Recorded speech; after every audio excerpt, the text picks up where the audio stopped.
Welcome to another episode of Lost in the Script TV. Hope you had a stressful week as possible. As always, episode 227. A lot to get to. Y'all been doing. Hopefully y'all have some peace in your health, to you and your families out there. A lot to get into. A lot of investigations needed to be happening. Some reactions to some cases that maybe come to a conclusion. We're going to get to it. Hold on.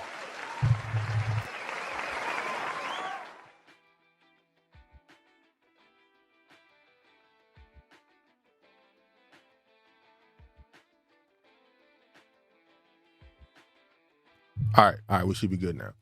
We're going to get to a lot of stuff today. There's a lot of opinions I've shared, obviously, how I think things are going to go, particularly politically in this country in the next 5 years or so. But there's always a chance that stuff can shift, obviously. And there's a few players in this political game that we see going on that I think is starting to shift a little bit. And maybe we got to go back on some things and reinvestigate a little bit. But we're going to get to it. Hold on. Let me just do this right quick. All right. I ain't gonna lie. I didn't think I was gonna lie. I somehow came down with a slight sickness, but then I tried to sleep the other night and I swear I felt like I had COVID or something. My brain just kept spinning. I couldn't sleep. Couldn't think about nothing. It was weird. And it sounded like the symptoms of COVID, but I also had taste still. So I don't know if the symptoms changed or not. I don't know. But I think I'm just tripping. But anyway, let's go ahead and get right to it. First up, Erika Kirk appears to call out Drewski for wearing whiteface to parody her. I was watching a content creator named Abso-fucking-lutely. You probably have heard me reference her before. I like some of her content because she focused on certain strategic ways people handle celebrities in particular handle things publicly. Whether it be just PR or if it's some type of legal thing going on. I like to watch some of her content for that reason. So she spoke about this, and I thought the same way when I initially saw this. When I watched her, it made me go, okay, so I'm not crazy. Initially, if y'all remember, Drewski did a skit where he said how conservative women in America act. Matter of fact, I'll play a little bit of this skit. I'm not gonna play it all. Hold on. A little bit of this. Get on your feet, boy! This is the skit he put up. And it's obvious who he was mocking in this, or at least parodying in this. Erika Kirk. So he went on the whole thing and he mimicked her facial expressions that she make during her interviews, which are all true, by the way. Garnered a lot of attention for that. I think they said over 400 million views across social media. That's a lot. And at first, if you remember when it initially happened, there was a lot of flack that he got, a lot of backlash he got from the conservative side of the politics, which makes sense, you know. He's parodying them. But Erika Kirk herself, she kind of dismissed it. It wasn't really a big deal. She was more so like, who cares? It's just somebody making some jokes online. She didn't really take it that serious, it seemed, at least. Until the correspondence dinner. Now you see there's a shift because we know what happened at that dinner, but I'll get to that. The Turning Point CEO went after her detractors on the Charlie Kirk show. So she's still using her deceased husband's account. I don't know what I think about that. Now she did an 8-minute segment. I'm not going to play all this. I want to play this one in particular that TMZ clipped up because that's the one that most people are focusing on. So I'm going to play this first. Every morning I wake up to a new headline lying about me. I have comedians dressing up in whiteface. I have people saying I'm not fit to be CEO. And I have Candace Owens claiming I murdered my husband. And the list goes on and on and on. This woman's a terrible actor, by the way. Shout out to Regina. How you doing?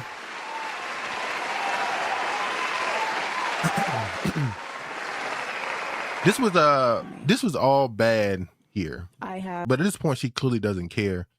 In a video where you're trying to paint yourself out to be the victim of something, where you're being mocked and your deceased husband, your deceased husband's death has been blamed on you by people and all that other stuff, you decide to dress in all black with a cap on. Almost like you're war ready. I saw somebody say she dressed like a sniper. I think she just don't understand how her words and image kind of comes off on people. How she stares into the camera with like hard 1,000-yard stare, and it comes off as more attempt at intimidating than trying to seem more righteous and truthful. But that's her problem. But in this, obviously there's been a shift in her thoughts around this. We see also that the FCC is going after some host on a couple of network television shows for some of the commentary they've had on Trump and how they've treated the alleged attempts on his life, or at least what they're saying it was.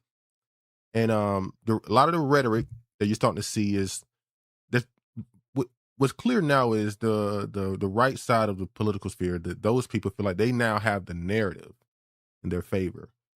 Because you guys have been mocking us and joking on us, which is okay, all's fair. But now you've done it enough where we can kind of flip this into I can call you guys are calling for violence against me, which is what she did in this. Let me play this right here. Let me go to 6 minutes. Let me play this right here, what she said in her address. Loved one. That is what Jimmy Kimmel did to the First Lady. He said that if even just one person made cruel jokes about the attempted murder of your loved one, that is what Jimmy Kimmel did to the First Lady. He said that she had the glow expected widow. Look how she's looking to the camera. Like, so Jimmy Kimmel made this comment that Trump's wife, Melania Trump, has the glow of an expected widow. Basically saying he's old and he's at some point going to be dead. They're making these type of jokes.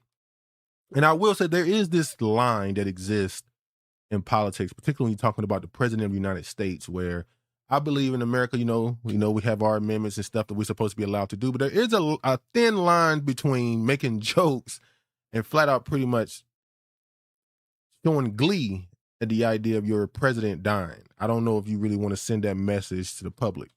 Virginia says she's as fake as pageant she's known for, along with early connections to Donnie T. Exactly. So in this, the conversation then turns into, what is the point? What is she and the FCC and Trump, who's calling for Kimmel to be fired and all this stuff, which he already did, like I think earlier this year with Disney, when first took him off air and then they brought him back at some point. Well, now that they're trying to shift the narrative to, you guys are dehumanizing us to a point of violence. You guys are dehumanizing us so much that you have people trying to assassinate the president. This is what they're going to try and push now. And this is why this article right here, The Nation, has said, why Drewski's Erica Kirk video matters.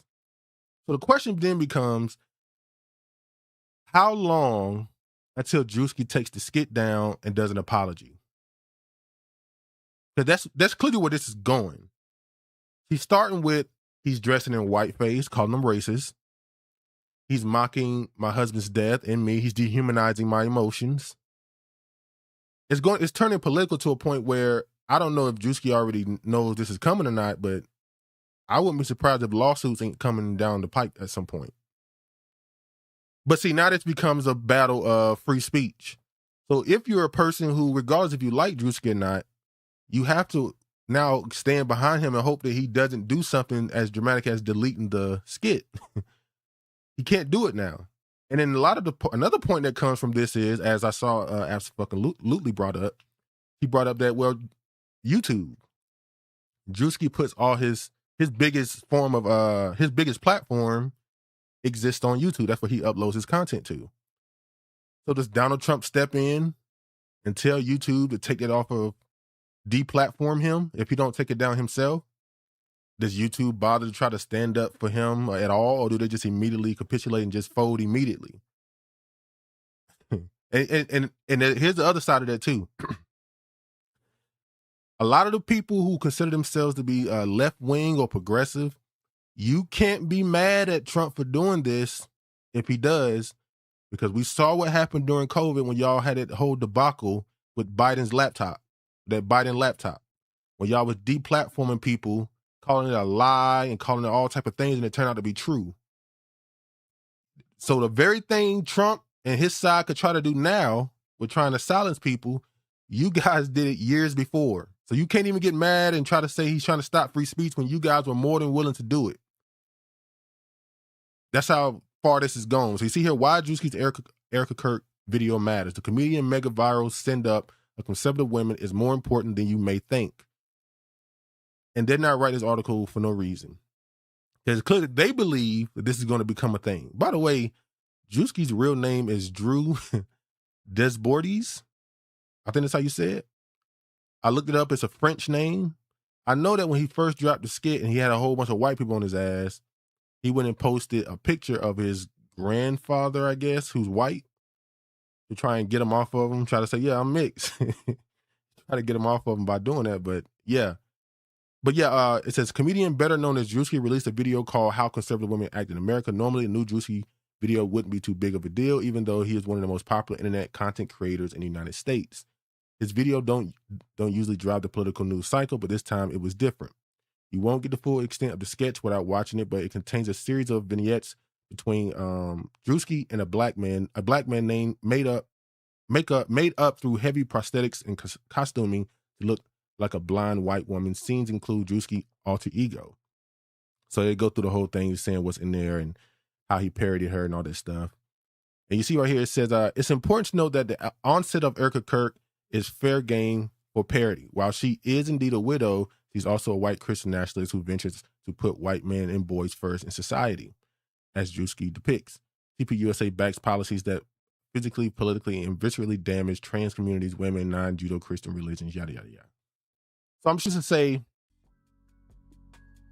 because of the Drewski skit, and now it becoming political, and I think it's going to be a slow burner. This obviously is slowing up. She's now responding to this really.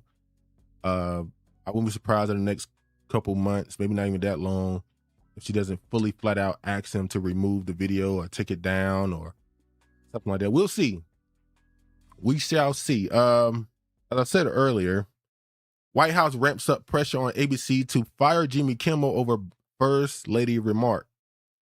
Stephen Chung, the president communications director, assailed the late night host for not apologizing for referring to the First Lady as expectant widow. Even though, what's his name? Kimmel actually found a video apparently of a while ago where Trump actually used a joke on himself in one of his speeches. So that's his defense, I guess. The White House on Tuesday intensified pressure on ABC to fire late night host Jimmy Kimmel over a comment he made about First Lady Melania Trump last week, with a top aide saying the comedian should be shunned for the rest of his life. Yeah.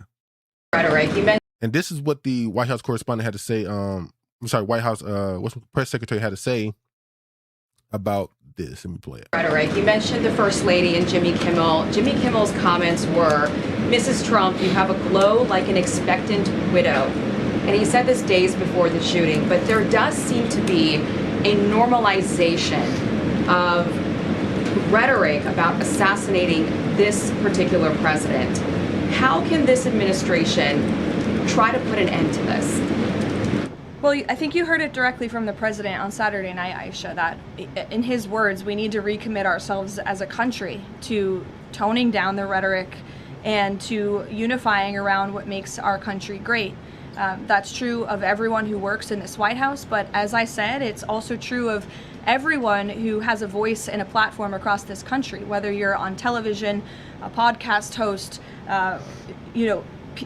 people listen, and when you have mentally disturbed individuals across the country who are listening to this crazed rhetoric about the president day after day after day, it inspires them to do crazy things. And unfortunately, it's not just the media, it is the entire Democrat Party has made their pitch to voters across the country that Donald Trump poses an existential threat to democracy, that he is a fascist, and that they compare him to Hitler. I mean, these are despicable statements that the American people have been consuming for years. And so many mentally perturbed individuals are led to believe these words are truth and then are inspired to act on it. I have a whole host of examples that we can share with you after. It is pages and pages of major Democrat Party elected officials saying, such as Rep. Hakeem Jeffries just this month said, "We are in an era of maximum warfare everywhere all the time." Governor Josh Shapiro said heads need to roll within the administration. Senator Alex Padilla said people are, quote, dying because of fear and terror caused by the Trump administration. Senator Elizabeth Warren, President Trump is making the country look like a, quote, fascist state. Senator Adam Schiff saying President Trump using a dictator playbook. Senator Ed Markey calling President Trump a dictator, saying that this administration's actions are authoritarianism on steroids. Governor J.B. Pritzker, never before in my life have I called for mass protest disruptions. These Republicans cannot know a moment of peace. You have Rep. Pressley saying, "We'll see you in the streets." Rep. Monica McIver. Yeah, she went down the whole list after saying she had said afterwards. What up, Craig? Can't wrap it up. So, but after all those she named all those politicians that she said used certain speech that they shouldn't use. But I'm going to go back to this right quick and we play this little part. Voice and a platform across this country, whether you're on television, a podcast host. She mentioned podcast.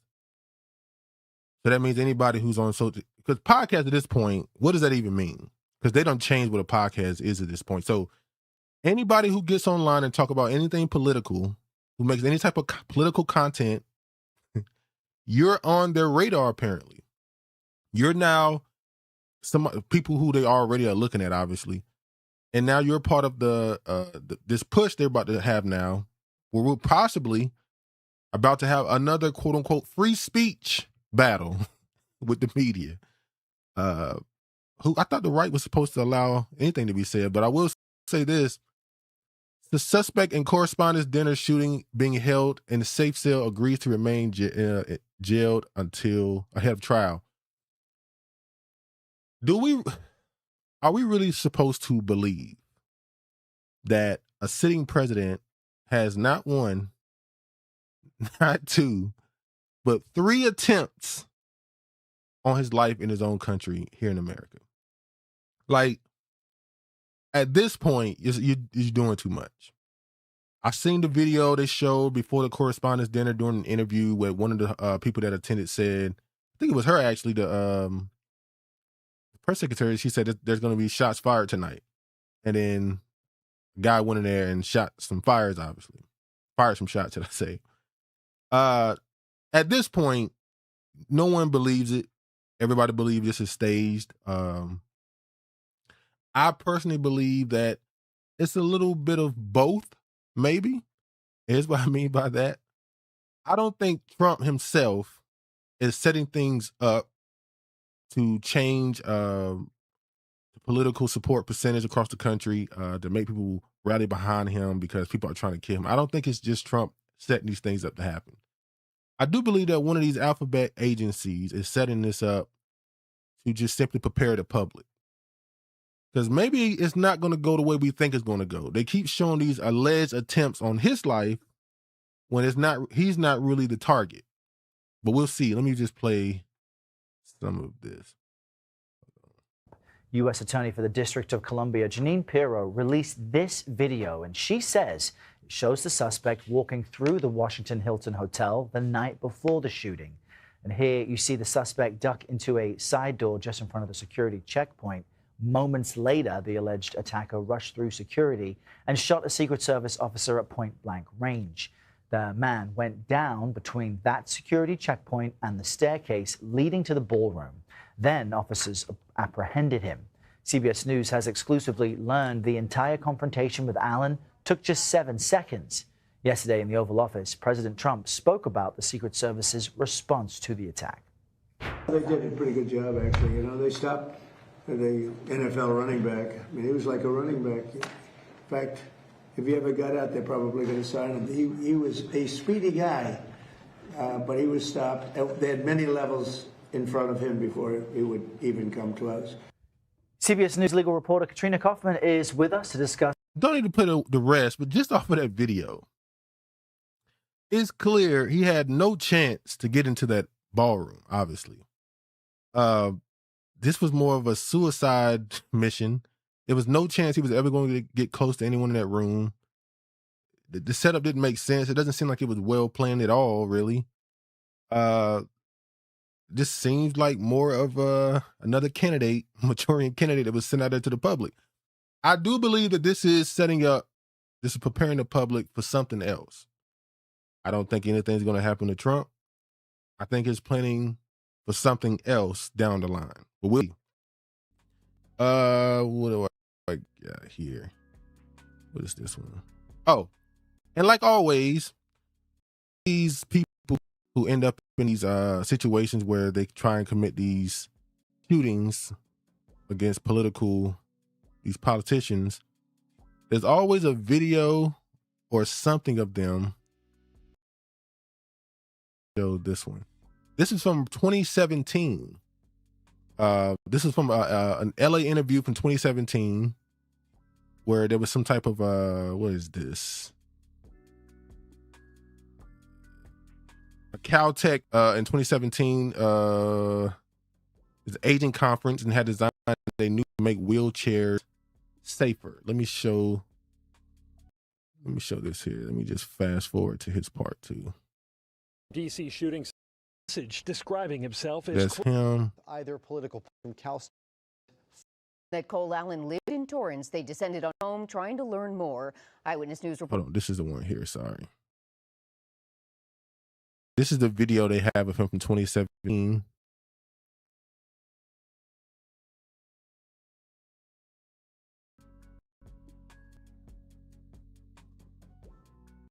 Did anyone come up with a story or some All right, here we go. kind of narrative as to what their imagination was doing? The wants and needs who may. Keel is a physician within The wheelchair break. within 2 hours. This is the guy here, and yes, his father seemingly is is a black man. He is a biracial man, apparently.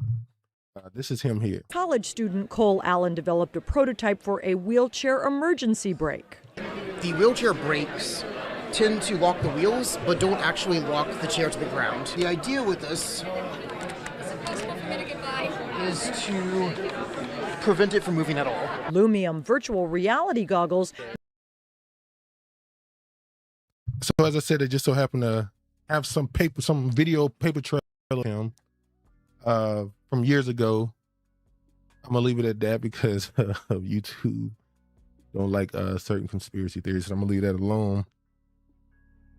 But I also want to get to this next thing. So we'll see what happens with the the seemingly coming free speech battle with Drewski, and it's already going on with Jimmy Kimmel and all them, and these maybe staged false flags that's happening. We'll see if that actually leads to, are they preparing people mentally for something they have planned in the next coming years? We'll see. I want to get to this now. Hold on. All right. Let me show this. Federal grand jury charges Southern Poverty Law Center for wire fraud, false statements, and conspiracy to commit money laundering. Today, a few minutes ago, in the Middle District of Alabama, a grand jury returned an 11-count indictment charging the Southern Poverty Law Center with 6 counts of wire fraud, 4 counts of bank fraud, and 1 count of conspiracy to commit money laundering. According to the charges in the indictment, the SPLC is a nonprofit entity that purports to fight white supremacy and racial hatred by reporting on extremist groups and conducting research to inform law enforcement groups with the goal of dismantling these groups. As the indictment describes, the SPLC was not dismantling these groups. It was instead manufacturing the extremism it purports to oppose by paying sources to stoke racial hatred. It's funny because that sounds exactly like the FBI. It sounds exactly like all those other agencies that exist. And it's funny because the Patel, the one who runs the FBI now, he's somebody who actually came out and called himself distancing them from the Southern Poverty Law Center. I understand you're alleging that the Southern Poverty Law Center was paying the leaders of KKK and other groups to continue their operations? Is that? I'm not alleging it. The grand jury returned an indictment that says that. And so what the investigation found, according to the indictment that was returned today, is that they were paying. So the Southern Poverty Law Center is raising money, asking folks to give them money to dismantle racism. And over a very long period of time, they were using some of the money they raised from donors to pay to, they call them field, basically to informants, for information, for access, to just pay them for certain, to do certain things. And so, yes, that's exactly what the indictment charges. So it was carrying out operations. What up, Kiefer? So the Southern Poverty Law Center was doing the same thing as the FBI, the DEA, and all those other agencies. Same thing just happened with the Proud Boys. We just saw January 6th when they had all those people out there, and it turns out most of the so-called leaders or people, the influencers within those groups, were informants. So that's clearly where they got the idea from the operation. They said they've been doing it since like the 80s. So it wasn't new. Let me just read this right here. It says, on April 21st, 2026, the U.S. Department of Justice under the Trump administration indicted the Southern Poverty Law Center, a prominent civil rights nonprofit based in Alabama, on 11 federal counts, including wire fraud, bank fraud, and money laundering conspiracy. The indictment alleged that the SPLC improperly used over $3 million in donor funds to pay informants operating within far-right extremist groups such as the Ku Klux Klan, the neo-Nazi organizations, without disclosing that its donors or the banks involved, and alleges that some of this money was used by those groups to fund further criminal activity. So defrauding donors, bank fraud, the informant program. The indictment focused on a covert program operating from roughly 2014 to 2023, where 8 to 9 unnamed informants, some active members of hate groups, were paid for intelligence. Lacking disclosure, DOJ argues that the SPLC did not disclose to donors or law enforcement that it was providing money to these individuals. The defense is the SPLC has vowed to fight the charges, describing them as false allegations and political attack. They contend that the informant program was a standard, albeit secret, intelligence gathering operation that saved lives. The SPLC argues that information gathering by these informants was frequently shared with federal authorities, including the FBI. Targeted retaliation. The SPLC and many civil rights organizations argue this indictment is politically motivated retaliation, noting that Trump administration's hostility towards progressive watchdog groups. Obviously, the Southern Poverty Law Center, they're known for kind of a lot of things, hate groups. Obviously, you got the actual hate groups on there, but they also throw something on there like, Jesus Christ, I forgot how to get the name. The Nation of Islam. You got the Hebrew Israelites on there. You got all these black separatist groups on there. You have all those groups are considered hate groups as well, and they track them, they stamp them. None of this is surprising, obviously.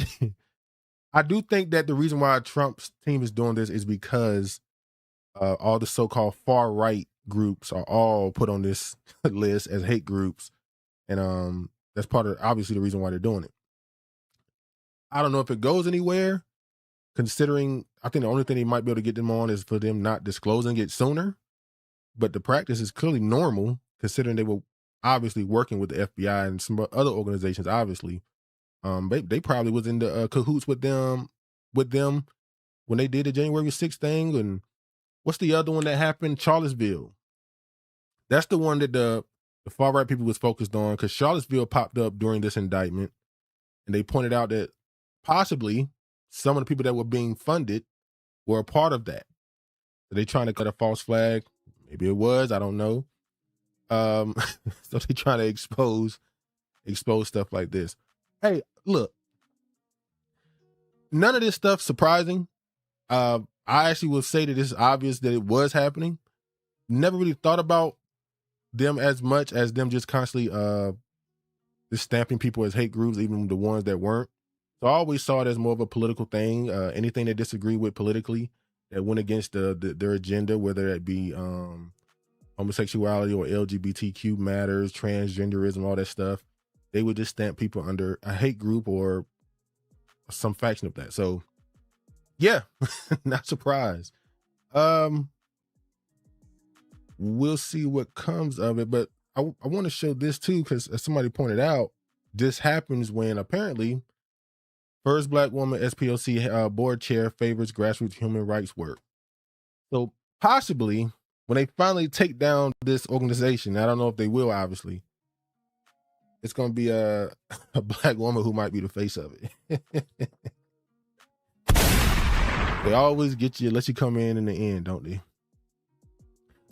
And now my conspiracy brain is going up. What if this is not even a real exposing? What if they ready to pull the mask off on what they're doing, and they're just using this to do that? So now they can go be more honest what they're doing in the future.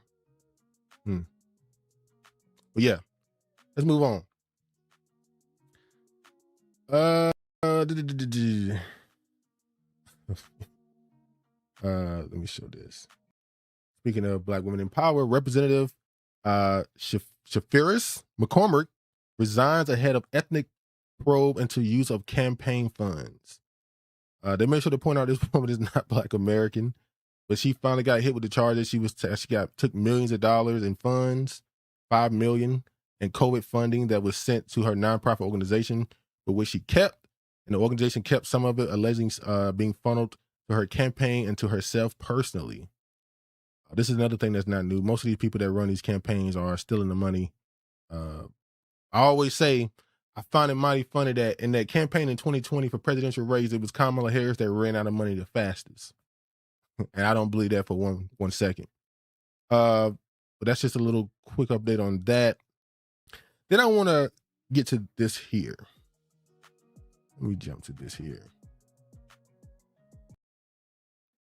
Because it's funny how it's funny how tides change so fast, narratives just shift, and a conversation that wasn't even being had becomes the center of attention.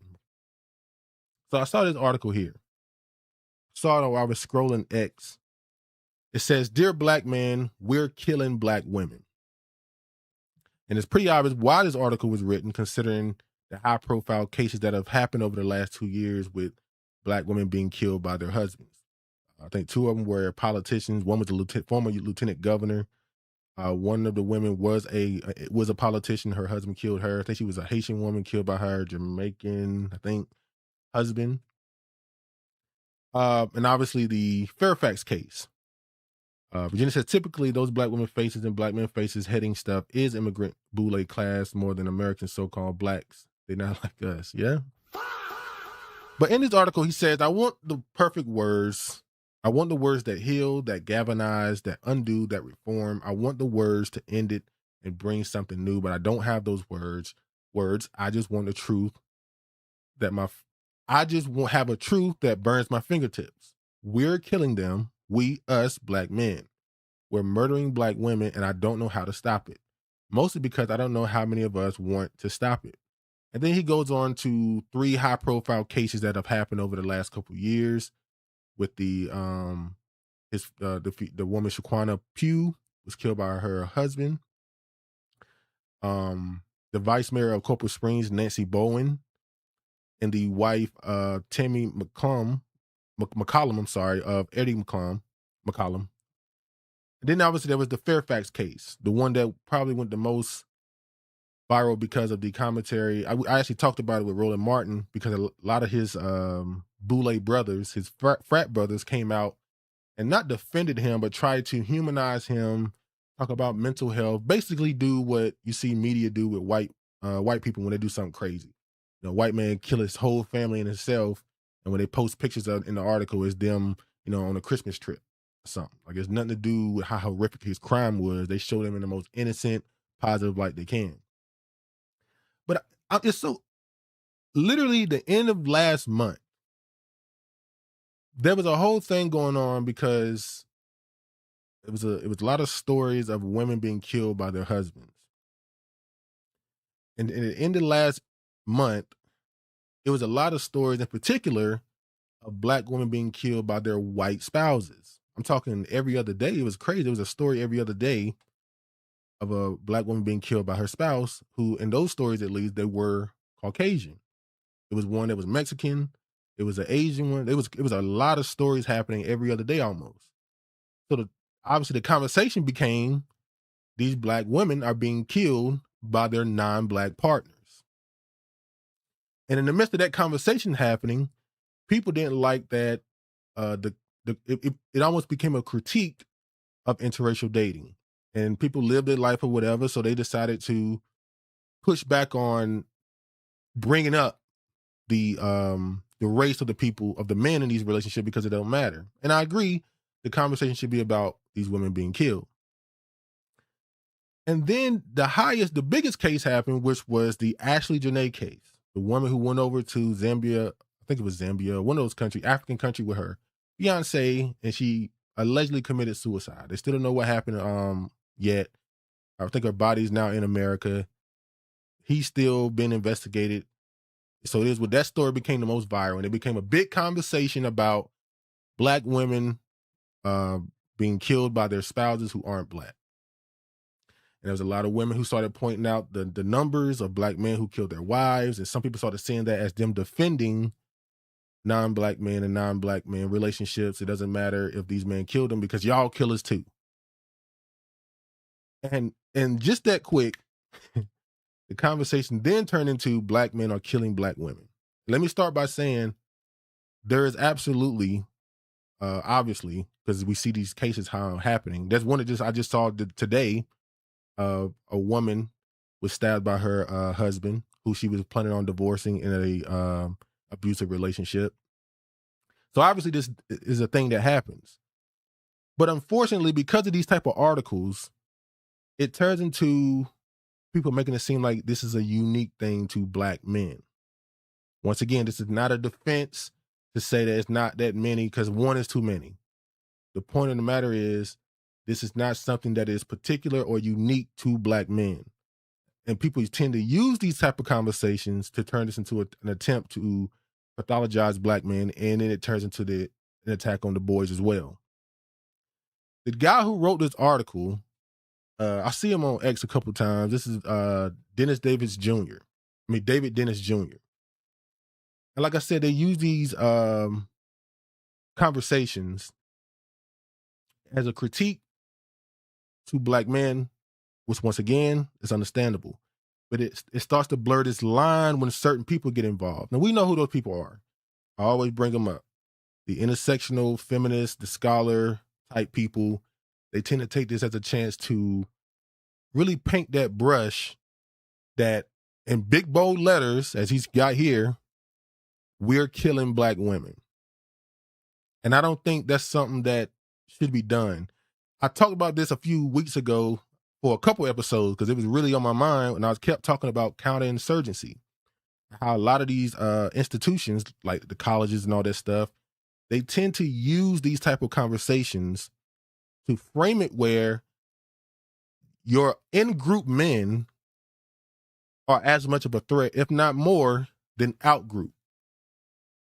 The conversation turns into Black men are dangerous villains that are a threat to Black women and children, rather than this is a small percentage of men, but it is something we need to talk about and deal with. Which I will say, as I said in the episode, I talked about the Fairfax case, when Roland Martin even said that, even though he did kind of defend his brother, his Boulay brother, he made sure to point out we need to talk about the mental health, but he also said we need to talk about the domestic violence that's happening with Black men and Black women. And when you bring these conversations up, people don't like to point out that, unlike a lot of other communities, in the Black community, domestic violence is bi-directional. Once again, it's not a defense to what these men have committed, the crimes they've committed. But I just don't want this to turn into an attempt to paint this as a unique thing to black men, as they always try to do. Because this right here is another part of the attempt to cause this divide. Hold on. When that article came out and said that 300,000 black women lost their jobs, and sometime after that, or maybe before that, I can't remember, it says that 500,000 black men lost their job. And I seen the politician Ayanna Pressley, I think that's her name, a former, I don't know if she's still in office or not, I'll be honest. She did an interview, and she said, and she focused on the 300,000 black women that lost their jobs, which is like, okay. But the fact that she ignored the entire other half of her community, because they've done a great job at least politically, completely separating black women from the rest of her community. They constantly told black women they are the backbone of the party. They've constantly told them that they're the most important. And now, as I've been saying for the last couple of months, they've kind of ditched them. They've thrown them to the wolves. They've kind of threw them under the bus for the most part with the political, some of these political races they've lost. And then you see stuff like this when it says, when we invest in black girls, we strengthen entire communities. Now, notice in his headline, it didn't say we strengthen the black community. And that's deliberate. But that's not the point of, that's not the thing they're trying to strengthen. Unfortunately, these tactics work very well. Not just within America, with Black America. It happens across the globe. We've seen it happening to the Muslim world. We see it happening in China. We see it happening in Iran, what they try to do with the internet disconnected. We've seen it happen in South America. We see it happen everywhere. Mexico. But unfortunately, we never can truly do anything about it. It's still effective, ain't it? Speaking of the girl boss thing, let me show this here.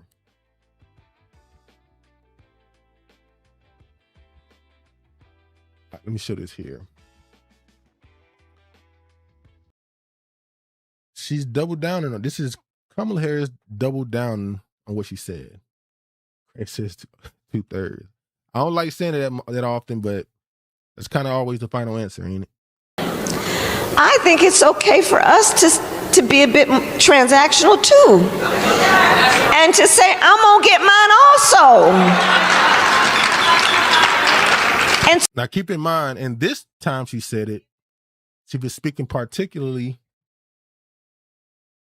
to black women. so don't count on me to be a voter and be the backbone of the Democratic Party, because it is my value system and my ethics and my sense of civic duty and responsibility, so that you look at me and say, oh, they're gonna vote. They're gonna vote.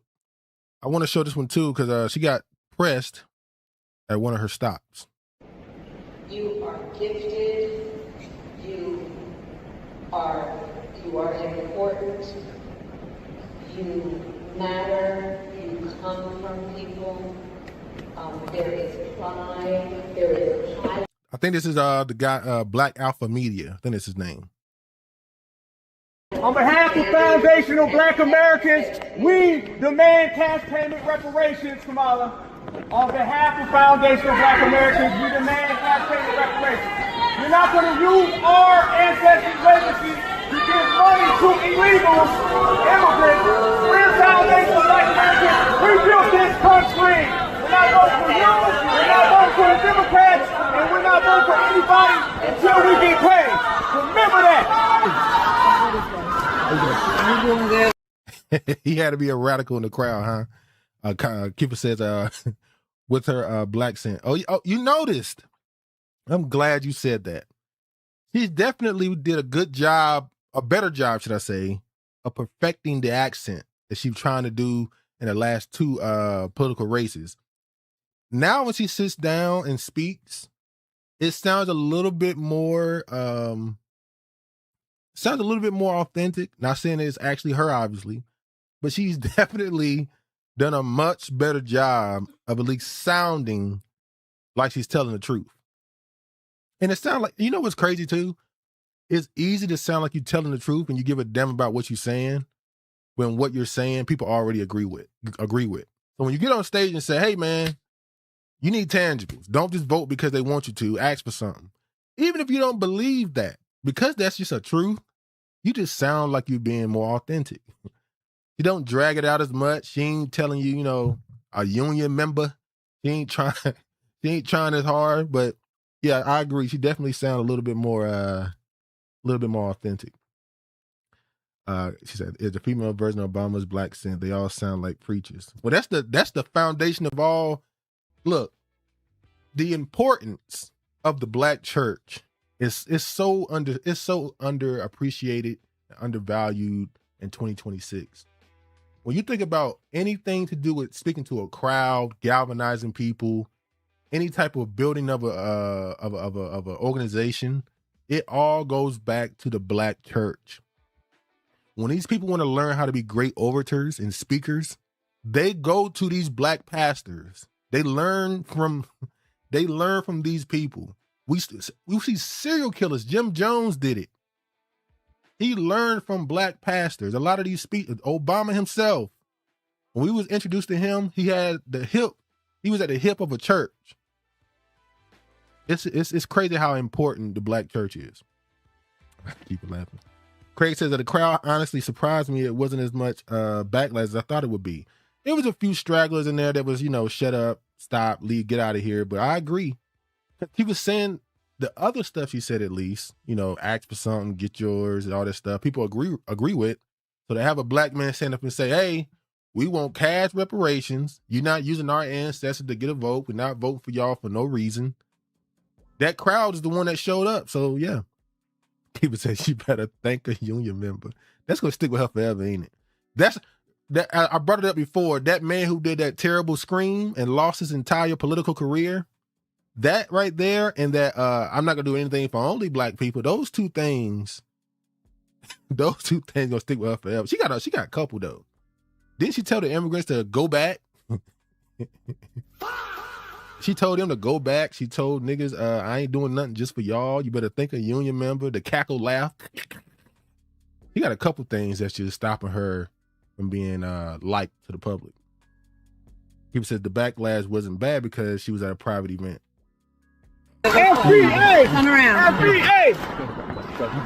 Cash payment reparations! Go. Yeah, you the one that, sorry. You the one that told me the name last time. Yeah, Dean something. That man lost his entire political career because of a terrible scream and an air punch. A Tiger Woods air punch lost his entire political career. Chappelle did that best impersonation. Chris said, let's not forget about Kwanzaa stunt she pulled. Yeah, she got a couple. But I ain't gonna lie, man. I might be, once again, my official opinion is Kamala Harris does not have the backing of her party. She would not be running. That everything she's doing right now is she's going rogue, right? That's my official opinion. All right, that's my official opinion. But I've been thinking. Virginia says before she was thrust into the nominee position, it was quiet as a church mouse at the AKA event at the mention of her name. I was shocked. He says, I hope she runs. I've been saying she's not going to run. Here's the other side of that, why she might run. And it's a case later I'm going to get to. I'm going to save it. It's stuff they're doing. They might be purposely, because they like to dangle carrots in front of black people. They told you, hey, if you don't vote for us, and unfortunately this became a black issue. I know it's kind of sad, but Roe versus Wade, if you don't vote for us, you're going to lose that. They lost it. If you don't vote for us, affirmative action, you lost it. DEI, you lost it. Even if you didn't benefit from this stuff, it was still attached to you. What if their purpose is to make things what they deem to be so bad, make you so desperate that it's like your only option? You're not going to vote for it because you liked her. She lost that in 2020. So when you had a bunch of candidates, you didn't choose her. When you had one candidate, you didn't choose her. We're going to make you choose her as, we're going to deem things so bad for you politically that you're just going to vote for her to get it out of the way. We're going to make you vote for this woman. We want a woman in office and you're going to vote for her. They're going to bully you. You will vote for her or else. Keeper said politics are a joke at this point. We might as well have some entertainment to go with a side shit. Yeah, I agree. Trump has definitely introduced the entertainment factor. Obviously Joe Biden, he was in office. That was just crazy. I don't think we're ever going back to the, act like we don't know what's going on type politics. Like when Obama was in office, Bush, Clinton. I think those days of politicians, those type of politicians is over with. We're now in the entertainment, celebrity type, celebrity politicians pretty much. Our politicians are influencers. When you look at all these politicians now, they all got millions of followers across social media, and they don't have these followers. They don't have these followers because people are keeping up with their policies and their voting habits. They have these followers because people are fans of them. People like them. So it's kind of a strange place we're in where your politician has 30 million followers and only a couple million of them should actually give a damn about following them because they're in their district. So why am I following a politician from a whole different state? And I don't care about nothing she's talking about. It has no impact on me, but yeah, it's kind of crazy. Virginia says, reset. A change has to come to America. Obama. Oh yeah, the Great Reset. We almost at 2030 too. 2030's on the way. I don't know. But the people still saying, I don't care, as long as you give us our reparations. Shit. What up, Black Jesus? All right, let me play this. Right quick. It's crazy. Me and Travis did a story on this woman like 4 years ago, and I cannot remember what the story was. It's crazy. This is the woman who's the mayor of, I think, D.C. Muriel, can't remember her name. There was a story we talked about with her like 5 years ago maybe. And I can't remember what that story was. We don't want to arrest any kids. What we want is their parents to supervise them and keep them at home. Keep your bad ass kids at home. That's what she said. The chief has to deploy so many of his resources to babysit, supervise, or arrest children. If you have 1,000 kids gathering across the city, they are more likely to engage with law enforcement or the National Guard than if they were in constructive environments supervised by their parents and families. Now, I don't know the exact thing she's going through in her city, but I'm going to ask this question. Why don't you just copy what the dude up the road is doing? The Detroit, have y'all seen how there's, criminal statistics are dropping? Their population is increasing and their crime is dropping dramatically. I mean, maybe you should just copy what he's doing. I'm not saying it will automatically work because one size don't fit all. That might help. What else? Oh, final part on this. I'm going to get to some other stuff. What does this mean to y'all right here? This is Obama hanging out with Mom Donnie.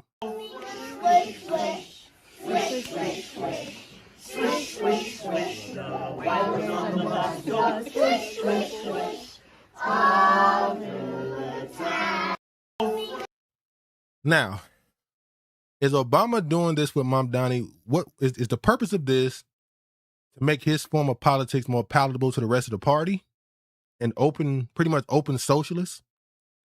Or is this him trying to neutralize Mom Donnie early? Contaminate. I'm not saying you have to agree with Mom Donnie's politics. You may not be a socialist or whatever. I'm just saying, is he deemed as a threat to the party and Obama's trying to neutralize him like they did AOC? Or is he trying to make the party make him more palatable to the rest of the party? As in, hey, this is how the Democratic Party may look by 2028. Let's go ahead and align ourselves with him. I don't know. Obama still run the party, by the way. Like I used to watch this guy, I forgot his name. It was a white dude who used to talk about Obama. He hate Obama. Obama, since he's not left DC since his first term, 2008. Obama has been the head of the Democratic Party since 2007. It's been him. And that's it. Virginia says socialism, communism, propaganda for the babies. Oh yeah, putting them in front of the kids too. I'm gonna say we'll see what happens over the next year or so after these after a couple races happen and stuff. Whether they're trying to AOC him or if they're trying to make the party move towards where he is. We'll see. I don't know. What else we got? Hold on.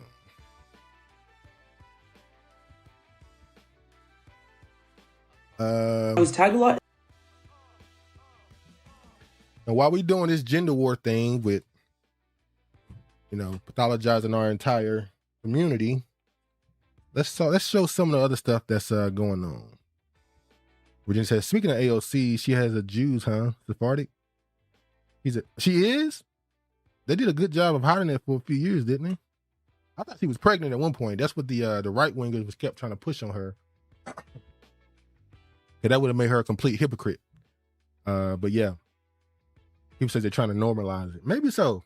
We'll see. They try to use Bernie. Bernie was the most popular candidate they could have, but they have the agenda of trying to get Hillary Clinton in, and she was just never. They just didn't understand she was never getting in. Then they try to push Kamala Harris, but we'll see. We'll see. Everything will unfold. Let me play this here. This video by Dr. Shannon Clark, an OBGYN, and I had to talk about it because it's the perfect example of how unethical practices can be built into medicine under the guise of training. In it, she shares a story from the 90s when she was a third-year medical student on her OBGYN rotation. One day, she was in the operating room watching the delivery of a black woman alongside the faculty physician and a resident. After the baby was delivered, the faculty member turned to the resident and asked them if they'd ever repaired what's called a 4th-degree laceration. That's the most severe type of vaginal tear that can happen during childbirth. It extends through the vaginal tissue, through the perineal muscles, and into the rectum, and it requires surgical repair. Well, the resident said, no, I've never repaired one before. Because this patient didn't have a 4th-degree laceration, the faculty member took a pair of scissors, put one side of the blade into the vagina, the other side of the blade into the rectum, and cut a 4th-degree laceration. Did you hear that? Hey, man, oh man, I've seen so many of these type of videos of these doctors doing the craziest. I saw a story recently of a black woman who was clearly raped on the operation table by her doctor. I ain't got to go into detail about what she said happened, but it was clear she was raped, and nothing is being done about it while she was under anesthesia. Obviously she was raped. There's been multiple cases of that happening. This woman had she was cut so that another doctor could have an opportunity to stitch this together. Not because it needed to be done. They created a problem to fix it.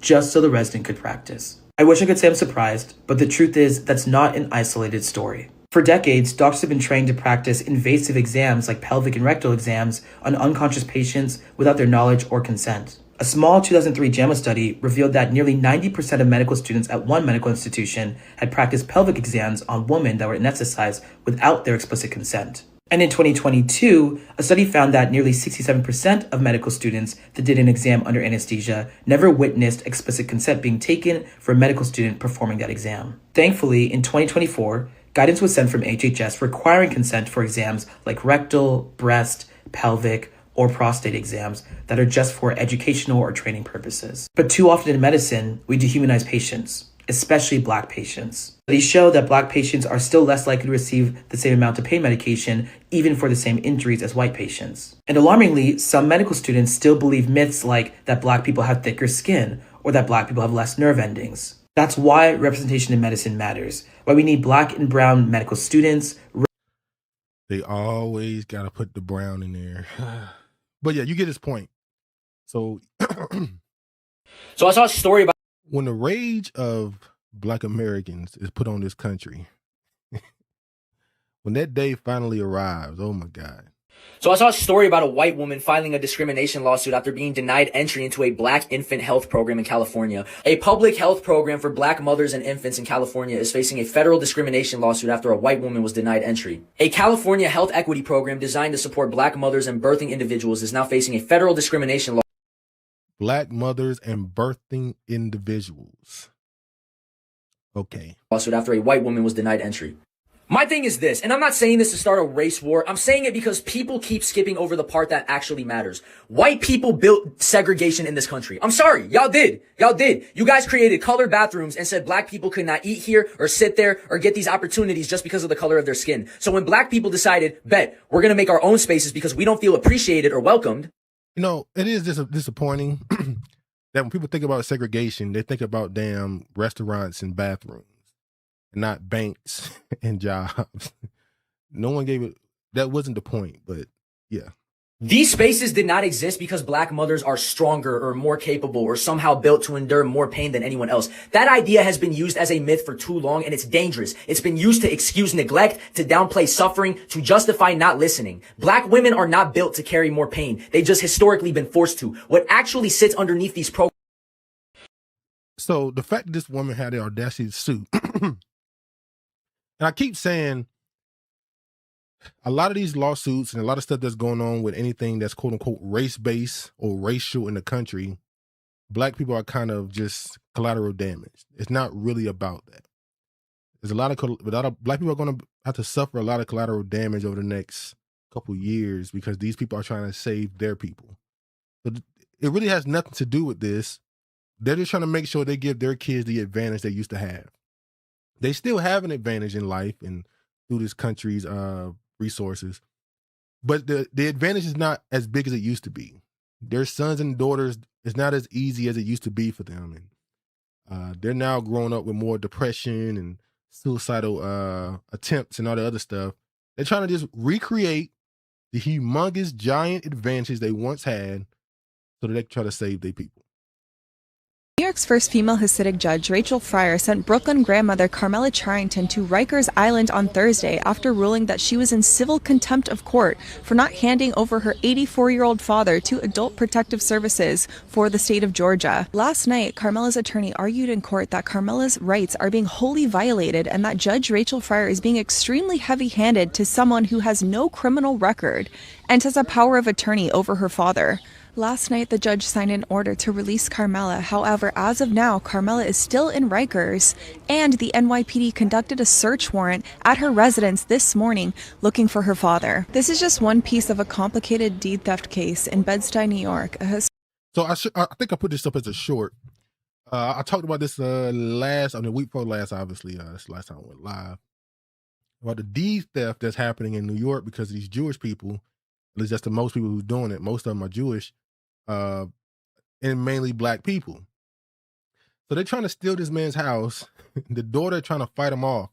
Now, the woman who's reporting this, we got to be honest, she's a very pro-Palestine. I think she's a former nurse, or I don't know if she still is a nurse, but she's a nurse who was a very pro-Palestine. She's an activist for them. And so she's clearly, just being honest, she's using black people to get to Jewish people. So Jewish people are doing effed up stuff to black people. You know that black people, when it comes to any type of civil rights type thing, they get headlines very quickly. So she's using this to kick the Jewish people back in, and maybe at some point this will help and benefit the Palestinian people. So she has an agenda in this.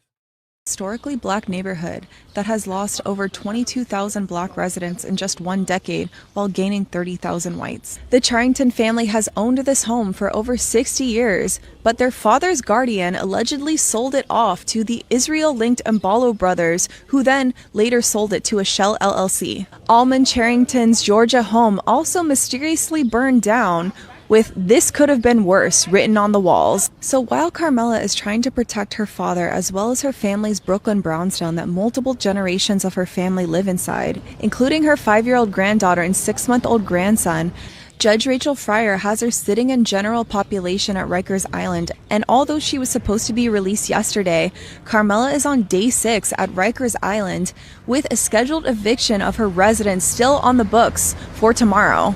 New York's first female It's funny. The man who lost I'm showing these stories, these random stories from around the country to prove that got bigger fish to fry than worrying about some gender war stuff. But I'm gonna show some more. I'm gonna skip this one actually, and I'm gonna go to this one here. This one from a couple weeks ago, where the Mexican girl went on a rant in her car talking about black people. I think she accused somebody black of stealing her wallet or something like that, and she called him the N-word, and she said she hadn't felt that good since she was in the, I think she was a Marine or something, or in the military somehow. And it led to a lot of backlash.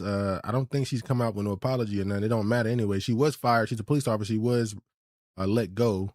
But this was some of the backlash. We are here in regards to a rogue cop that has to be here today at 1 o'clock because it was brought to our attention that she may be given a out for resignation instead of being fired. Everybody seen that egregious video that she made, speaking of the black community. One, she does not speak for the Hispanic community. That's the only thing she said I wish she didn't say. She went out of her way to make sure she defend the greater Hispanic community. She doesn't speak for the Hispanic community. When crazy enough, after this blew up, a lot of Hispanics came out and defended her. So clearly she did speak for a lot of them. Virginia says, the Guardian sold it to a tiny hats. America is nuts, from the story from white women suing the healthcare center to the Hispanic heifer, her fake Erika Kirk apology. I don't think she apologized. The video of the apology is actually another woman. Somebody said that woman, that video going around saying that it's an apology. That's from 2022. That's from a whole different situation. It's a whole different other woman. So as far as I know, this one still hasn't apologized for it. Two, you would not speak about my community in that manner and hold that badge. You think that, one, that we're going to allow you to do that in our city. I bought the belt of justice today because we want to let the leadership know at HPD that you're not going to go behind doing back alley deals. You're going to draw a line in the sand today.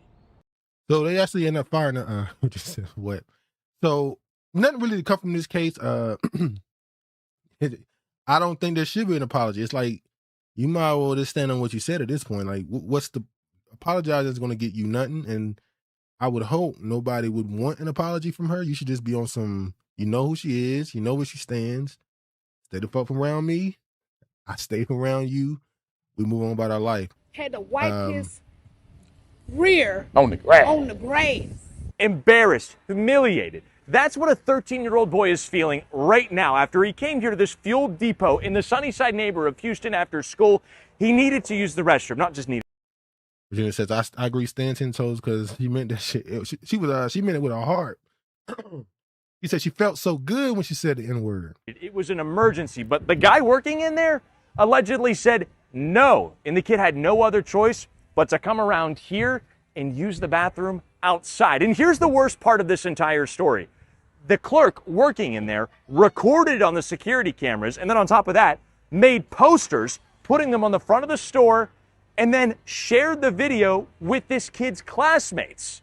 Yes, disgusting, gross. Those aren't my words. That's Grandma's words. Take a listen. I feel bad, and to see my grandson sad every day like that, I feel real bad for him. So a young boy, 13-year-old black boy, went to a store, needed to use the bathroom. Store owner says no. He's desperate, goes to the side of the building, uses the bathroom. The store owner uses the recording, makes posters, and tries to humiliate the little boy. Here's why that shouldn't surprise you. I'm pretty sure it's in this video. Hey, where? He's Indian. Let me get to it. This is the guy here. Oh, this is another one. Hold on. Is this it? I don't think they showed him. If I'm not mistaken, it's an Indian guy. And this goes back to the conversation of, who are you allowing to build businesses in your community? Because this should be a bigger deal. It's not even about not letting somebody use the bathroom. It's deciding to try and humiliate the person after you didn't let them. Especially because it's a 13-year-old little boy. So what's the point? When you allow the people to come into your community and build themselves, and they don't need to have any respect for you, this is the type of stuff that happens. Fred says, if I was there, if I were to say their asses in Central and South America as well as the Caribbean, we wouldn't be having these type of if they were to say their asses in Central and South Americas as well as the Caribbean, we wouldn't be having these problems. Yeah. But, you know, America is the land of the free and American dream and opportunity, and, you know, America's in their countries destroying them, so they have a right. They have a right to be here.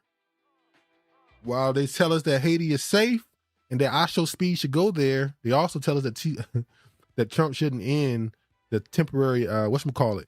That should stay for the next 10 years. But Haiti is safe, though. Let me move on.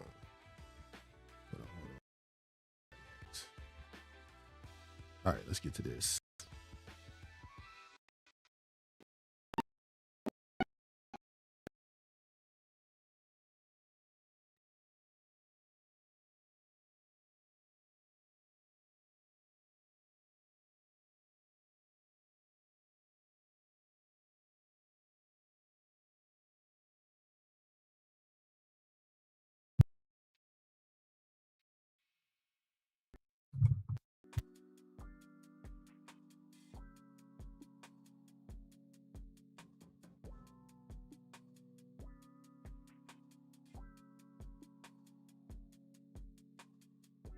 All right, should we good now? Hold on.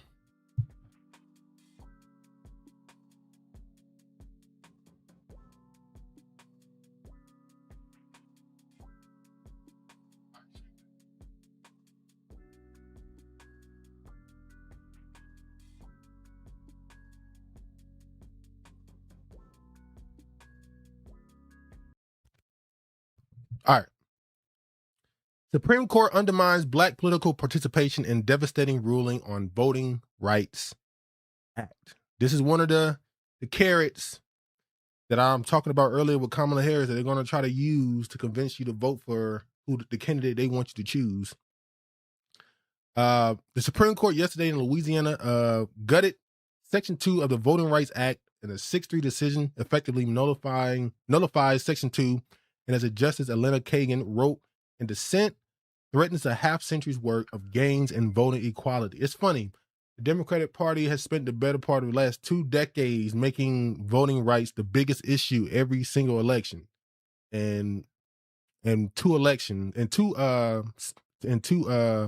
presidential sittings, Trump allegedly has led to them wiping it out completely. Section 2 addresses racial vote dilution, a tactic commonly used to reduce the power of the Black voters in the South after the Voting Rights Act. When states could no longer deny ballots to Black Americans, they use electoral maps and at-large election system to give minority citizens votes, no or minimal weight. As with other racial discriminatory voting practices, states obscured their intentions with race-neutral language and justifications, which made it extremely difficult for voters to prove intentional discrimination. So Congress conditioned Section 2 liability not on intent, but on the discriminatory effects of the districting scheme, and transformed Section 2 into an effective tool for communities to challenge racial discrimination in voting. All right, so we get the understanding of what it is. You see right here, breaking news, the Supreme Court strikes down Louisiana's congressional map. Because of the Voting Rights Act did not require Louisiana to create an additional majority-minority district, no compelling interest justified the state's use of race in creating SB 8, and the map is an unconstitutional racial gerrymander. 6-3 decision. And this is the person that got him the most pissed off. Justice Clarence Thomas, in his concurrence, agreeing with the Supreme Court's decision in weakening the Voting Rights Act. Today's decision should largely put an end to this disastrous mid-adventure of voting rights jurisprudence. Now, I've seen this theory on Clarence Thomas. I want to share it here. This guy here, philosopher King Myron. He said, what if Justice Clarence Thomas doesn't hate his people at all? But that's what everybody's saying, obviously, because, you know, he's trying to get rid of voting for Black people. And he did the same thing with affirmative action when he said that this is not something that fits and qualifies in today, and it's against the Constitution. He said, what if Justice Clarence Thomas doesn't hate his people at all? What if he wants Black people to stop believing in liberal democracy as a system and is trying to get the message through to them by allowing the racism at the core of American democracy to be fully expressed? And as somebody pointed out, that would go along with his alleged beliefs as a teenager and young adult, where he was apparently a Panther, he was a Black nationalist, and he was a Afro-pessimist. Afro-pessimist pretty much is everything is because we Black. The racism we face, the poverty we're in, everything is because we're Black. And that's the crux of every issue. This person right here said Justice Thomas has supported and advanced the Second Amendment rights of Black Americans like no other in modern era. I'll leave it right there. So this is another thing I believe the Democratic Party will obviously use to campaign on. Now, is it a big issue? I saw there was a white conservative woman who posted a map, the voting map of Georgia. And obviously knew where the blue areas were. It was all the Black areas. And all those districts were very much drawn, particularly around those people. And we know why. Because if they didn't do that, the whole map would be red because they outnumber you. You wouldn't be represented in the population because you don't make up enough of it. I remember a few years ago, there was a story of, I think it was East Portland. I'm sorry, Oregon. East Oregon wanted to completely separate themselves from the state because they said Portland controls too much of our state because they're the biggest population. They're going to win every election. The rest of us are forced to be in a blue state when the state overwhelmingly would be red if it wasn't for those few cities in this state. And you ask the question, is it fair if one city with a big population has that much influence over a whole state? But that's a whole other conversation. So this turned into a whole conversation on, obviously, the South. Oh my God, we're about to lose a whole bunch of voting rights. The South is about to go back into Jim Crow. What do we do? More fear mongering and stuff that they want to happen, honestly, to convince you that they have to be your savior. You need to listen to us now. It's almost like they're trying to do this whole told you so. Now listen to us. I don't think it's going to quite go the way they said it's going to go, honestly. And I don't believe they believe it's going to go as bad as they think it's going to go because of this right here. Shelby County versus Holder. This is a case from 2013, right? Let me go right here.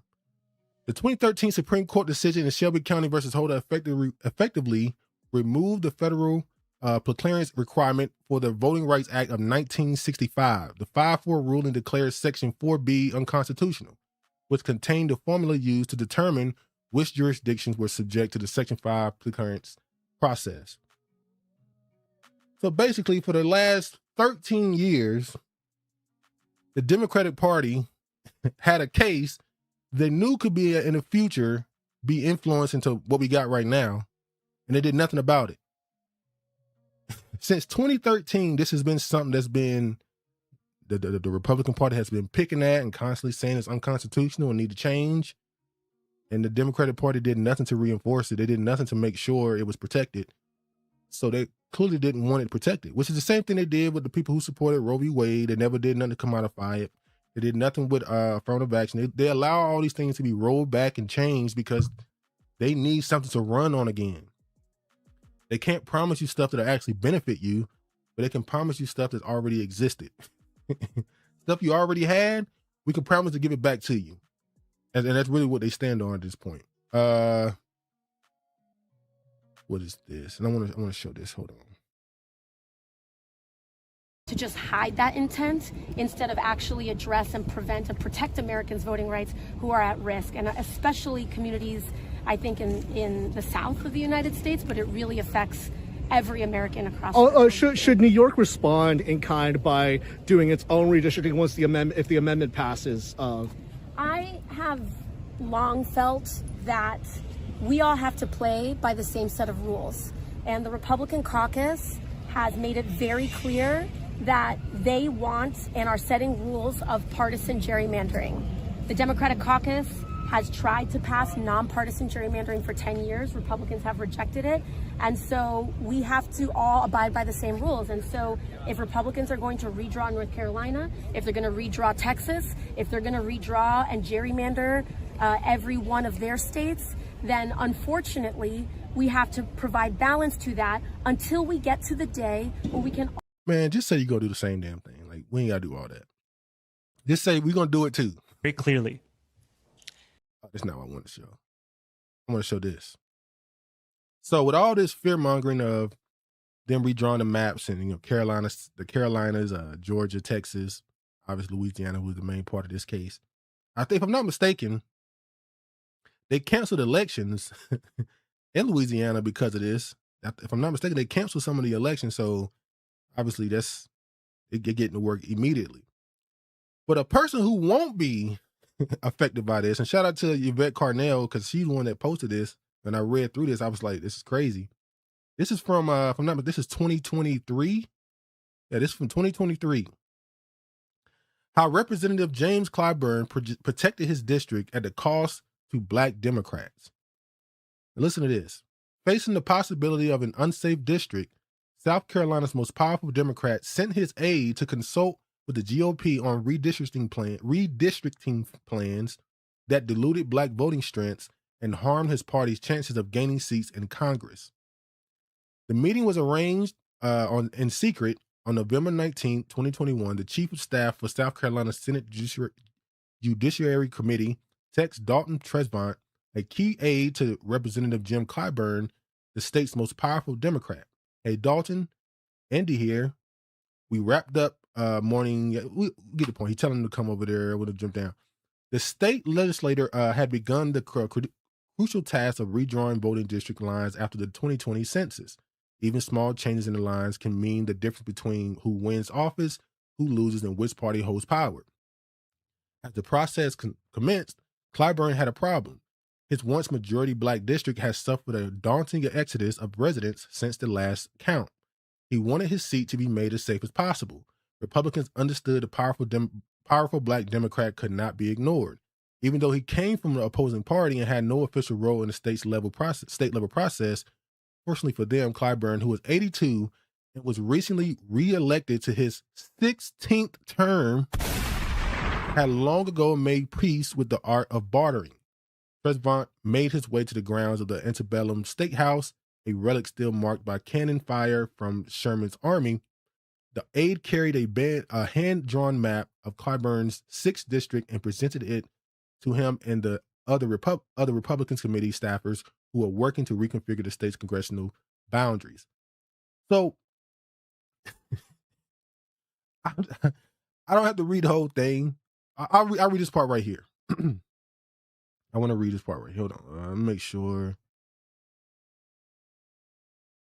Some of Trezevant's proposals appeal to Republicans. The sketch added Black voters to Clyburn's district while moving out some predominantly white precincts that lean toward the GOP. The Republicans kept Trezevant's map confidential as they worked through the redistricting process. The resulting map, finalized in January 2022, made Clyburn's lock on power stronger than it might have ever been otherwise.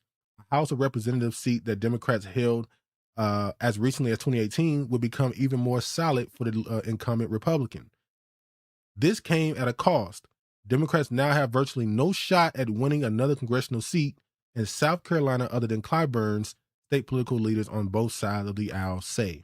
I read all that to say this man, 16 wins. He's 82 years old at that point, at least. He would be, 85 now? This man wanted to stay in power so bad. He went to the Republicans, gave them more white voters, cost his own party possibly more seats so that he can continue to be the big dog in his state. It reminds me of, what's her name? What's her name? She just retired. Jesus Christ, Nancy Pelosi.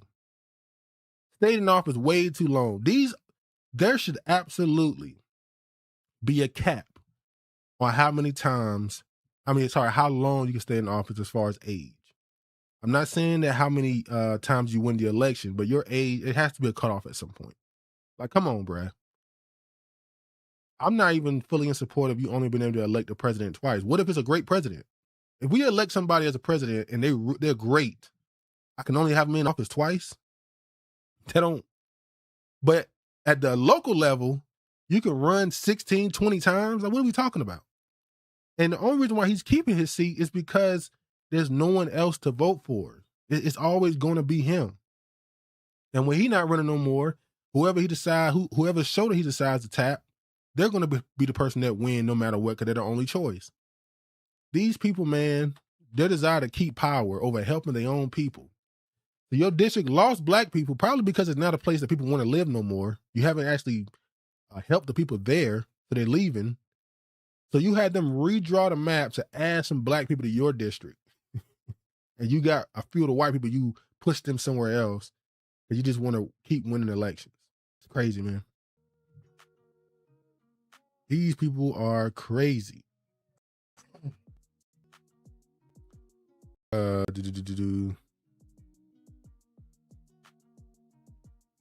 ain't gonna read it. I'm gonna go to this one. This next article was about him allegedly taking millions of dollars in taxpayer money and using it towards projects that his family members are part of. So he's taking money and giving it to his family. And this is from 2008. Representative Clyburn draws fire for earmarks.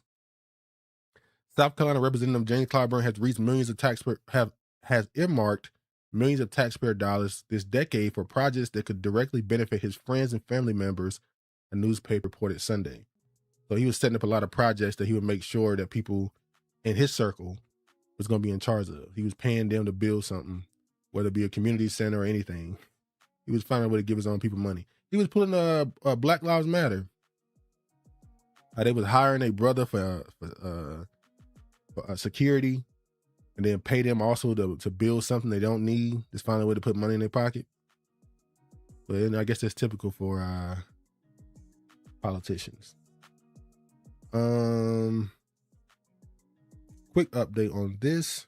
Brought it up earlier. Takeaways. Supreme Court signals it will side with Trump on Haitian and Syrian migrants. Supreme Court indicated Wednesday that it will back President Trump's push to end temporary deportation protections for potentially millions of foreign nationals who hail from countries enduring war and natural disasters. As I said earlier, the Haitians are kicking Asho Speed's back end for not going to Haiti because they said it's safe. So there's no need for TPS then. So you can't play both sides. And quick story on this.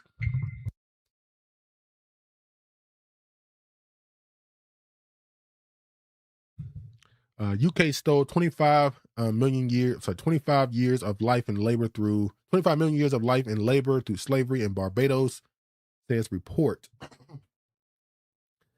Expert puts estimate for economic harm done by 200 years of chattel slavery at $2 trillion, but stressed this is not an invoice. So this is testing stuff out again. They're still in the testing stage even over there. The last two segments. I got to jump to now. Court documents revealing disturbing news. All right, quick update on this. Disturbing details on how teen was believed to be killed released during David's court appearance. What up, Honorable? He needs to go prove TPS needs to end immediately. It's definitely safe for them to go home. So I tried to play in the middle with this David case up until obviously some more information was released, and it looks like it is what we thought it was, obviously. Allegedly it was him, obviously. They said he did it in his house. They have text messages and they have all type of stuff proving that he had intent, he had reason to do this. Although only part that's fuzzy is who was in the Tesla. That's the only part that's fuzzy, and I'll get to that in a second. But yeah, I am also somehow, I don't know how, the family of the young girl, Celeste, they have been completely cleared of all neglect. I don't know how a 14-year-old, actually she was 11 when David first started grooming her, I guess you would say. She was able to leave the country, be gone weeks at a time, but, you know, no neglect, apparently. So, okay. Okay, I guess it's just cultural. What is this? David's friend, Neo, I'm done talking about the case. Now, the only part of this David case that's getting people still trying to figure out some more detail to it is who was driving the Tesla with the body in it.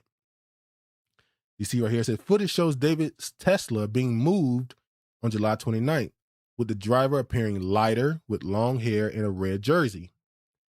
Prosecutors say the same day Celeste Rivera met David was stabbed, and he later tried to dismember and move her remains into a vehicle. Now, in this vehicle, it looks like his friend. Long hair, pale skin, red jersey. Keeper says, what? Leave the country. Look, Keeper, as I read these details, also there's allegations. The father has came out and denied it. Yes, I didn't even know that her father was in her life. I thought it was a single mama situation. The father was in her life. The father is accused, or the family's been accused of being paid off by David. The father has come out and denied that claim and said it's not true, that he never even met David. But you knew he existed. And yes, she did leave the country. She took a trip with David to London. Not only was she leaving the state, she went to another continent with this man, grown-ass man at, who knows, between 11 and 14 years old. She was staying with him for weeks at a time. Now, the one more tragic part is outside of the obvious heinous crime committed against her, allegedly, is there was a text message that was sent from her to David where she said to him, all we do is have sex. I want more for myself.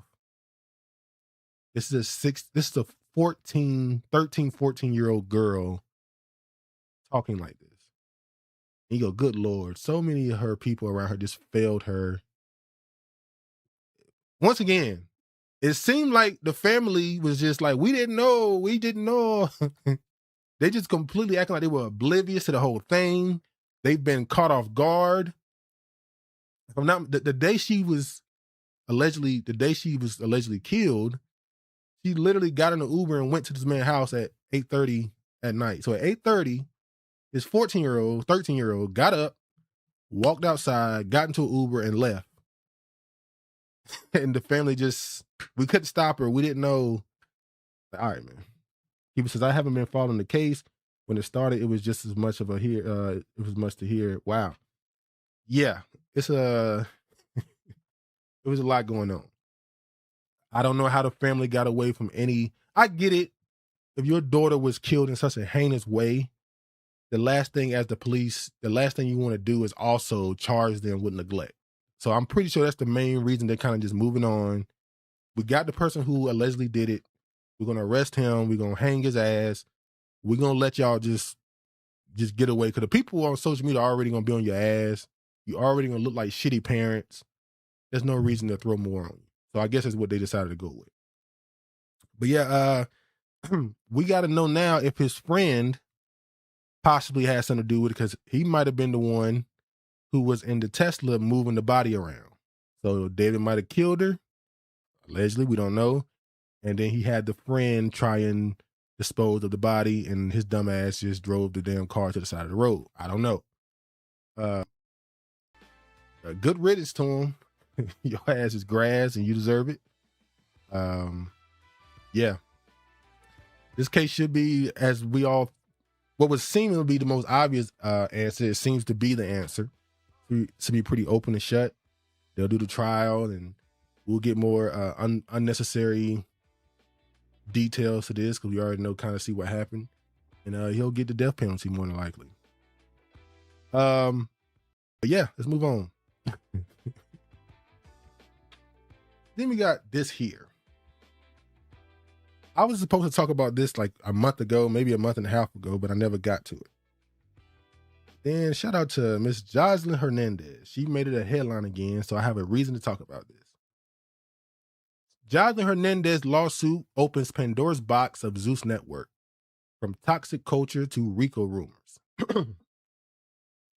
Pretty much, Joseline Hernandez came out and accused the CEO and the person who runs Zeus Network of being a predator. She accused him of being pretty much a pawn of Israeli mobsters. She accused him of possibly delving into a little sex trafficking, or I'll say trafficking of women. And she pretty much went in. Now, I will say this. It's funny how these people will work with someone for years, make money and profit. And then when something goes wrong on their end, now they want to expose and be honorable and righteous. And, they don't want to be part of the demonic industry anymore. Now you run around saying your life is in jeopardy and somebody's trying to kill you. But hey, it is what it is. Let me show this. Zeus Network, a prominent player in reality television and streaming.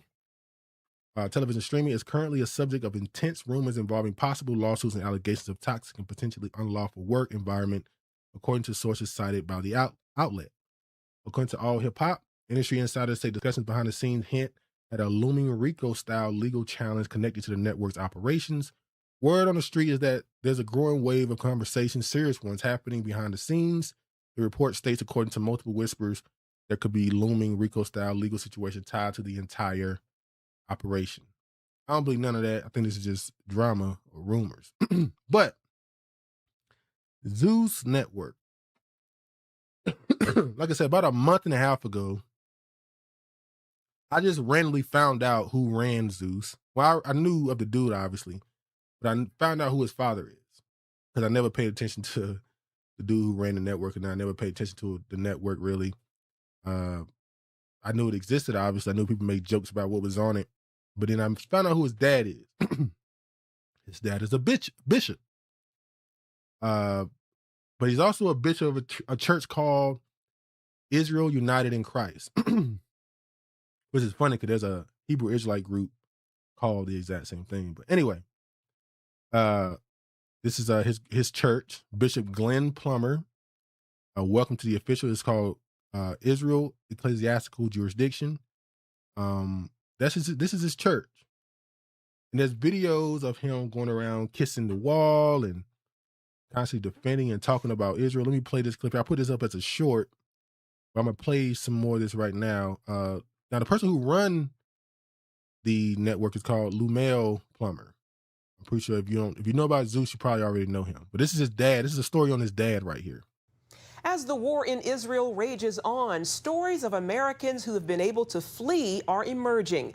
Bishop Glenn Plummer and his wife Pauline have lived in Israel for the past 3 years. His wife was in Israel when Hamas attacked the Jewish state on October the 7th. And for more on this story, Bishop Plummer joins us now. Welcome, Bishop Plummer. Thank you, Charlene. Nice to be with you. So first of all, you were in the U.S. on business when the war broke out, but your wife was still in Israel. What was that experience like for her? What did she see? What did she experience? What did she feel? Well, first of all, we live in the center of Jerusalem, so she was at home, and it was early Saturday morning, so it was Shabbat, meaning that most everyone was resting, even though it did happen early that morning. She and I spoke late that night, just about midnight her time, because it was her birthday. So her birthday was on October the 6th. And so I wanted to make sure that I was the last voice that she heard to wish her a happy birthday as her birthday was ending. So they lived in Israel. You get the point there. And they were there when the so-called attack happened. So he lives in Israel. Let me fast forward to a point right quick. People says, how many times has he been sat on the Shirley Temple? Oh, yeah. Americans do not support Israel. Hold on. Well, erased. Wow. Don't think for 1 second them over the ages, and it's just not. Here we go. Powerful, Bishop. And we know that your work there in Israel involves building a bridge between Israel and Black America. Yet some African Americans do not support Israel. What are your thoughts on that? Well, first of all, they are a very small minority. When you look at the African American community, which comprises about 45 million people, you know, our church, the Church of God in Christ, we have 6.5 million people alone. Virtually all of those that I'm aware of within the Church of God in Christ, millions. You can tell when somebody lying. Are pro-Israel. Bless Israel. Don't curse Israel. A very, very minute number of loud voices, loud mouths. Loud mouths. Will say some negative things. But let me say this. This is critically important for all the millions of Black Americans who are for Israel, who are praying for Israel, who choose to bless Israel. This is not a moment to be silent. You know, Isaiah said it this way, for Zion's sake, I will not keep silent. For Jerusalem's sake, I will not remain quiet. This is Isaiah 62:1. Till her righteousness shines out like the dawn and her salvation like a blazing torch. Dietrich Bonhoeffer said it this way, silence in the face of evil is itself evil. He said, God will not hold us guiltless. Not to speak is to speak. Not to act is to act. And so it is not a time for us to be silent. And so as we're hearing a few voices and on college campuses around the world, in America and different countries, there are loud voices. There are certain people who call themselves pro-Palestinian, and I want to say something about that in a second. You know, it's funny, you know that Bible so well. Explain to us who those people are in Israel, when in that very same book, it tells you that that place will be downtrodden until the end. We're not in the end yet. So why are the children of Israel in Israel when it said that they wouldn't be there until the end? That until the end, it'll be downtrodden by these heathen. So who are those people then? But anyway, keep it. Craig says United States, Argentina, and Israel. If you know, you know. Honorable, the power of the African American contrarian, nothing but self-interest. He has no sheep to bring to Israel. So what's the value of his propaganda? Money. Israel pays him a lot of money to speak their talking points to his group. He's there to be the whisperer, the Negro whisperer. That's it. His job is to speak. That's why this whole interview you see here is contrived for this last 5 minutes, for him to get on this interview and tell Black people, love Israel, speak to Israel, pray for Israel. That's his job. That's it. They didn't give a damn about nothing else he got to say. His job is to tell Black people to love these Jews. Keeper says, tell me you're indoctrinated without telling me. Second. But watch what he do. Just keep watching. They call themselves, pro-Palestinian. Well, those of us who pray for and support Israel. And by the way, Israel is not just Jews. There are Christians, there are Muslims who are Israeli citizens. And so when we talk about Israel, we're talking about a whole people, majority of which, of course, are Jews. Just not too long ago, there was the 60th anniversary of the March on Washington. You should see where he's going with this. Where there was a celebration of Dr. Martin Luther King's 60th, his 60th anniversary yes. of I Have a Dream speech. Mm-hmm. People may not know is when he was the 10th speaker in a line of 10 people. The last person to have died was John Lewis. He was a young man who was one of the speakers. But the person who spoke right before Dr. King got up was a short Jewish rabbi. His name was Rabbi Joachim Prince. And he gave a very short little speech. And here's a portion of what he said. He said, when I was the rabbi of the Jewish community in Berlin under the Hitler regime, I learned many things. He went on to say, the most important thing that I learned under those tragic circumstances was that bigotry and hatred are not the most urgent problem. He said the most urgent, the most disgraceful, the most shameful, and the most tragic problem is silence. And so it's vitally important for us to lift our voice. So he took this whole interview to tell Negroes, hey, remember when the civil rights was happening and Martin Luther King had his I Have a Dream speech? It was a Jewish man there. He said, we shouldn't be quiet. He's now trying to have this situation where black people have a debt to these people, and we should be speaking for them. Now, we know here in America, Regina bring it up all the time, that these Jewish people have found a way to intertwine, to stitch themselves into the history of black America in this country. They've always found a way through entertainment, through education, through any type of achievement. Somehow, 90% of the time, one of these people is next to you. So now that he's trying to paint it as we have a debt to them. These people are crazy. Says, will America be free of Israel, who Netanyahu gets called to the upper room? No, because Israel is a project of America. Yeah, I know we like to say, Israel runs America, but that's not true. And in reality, that's not true. What Israel does is they leverage the necessity of their existence, that America has a necessity. It is necessary to America that Israel exists.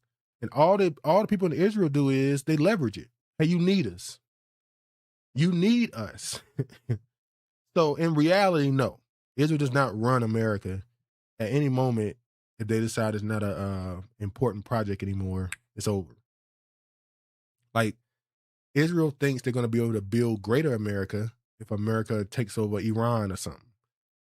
I believe if America was to actually go to war with Iran and win, America would immediately tell Israel, we don't need you anymore. And their politics would shift overnight. I don't know. I think Israel knows that. It would dramatically change Israel's importance in the Middle East if America was able to get another country to have that type of foothold that Israel has. Anima says, how disappointed would you be if it's revealed he's not making any bank off this propaganda? This sounds like volunteer. Nah, Israel pays.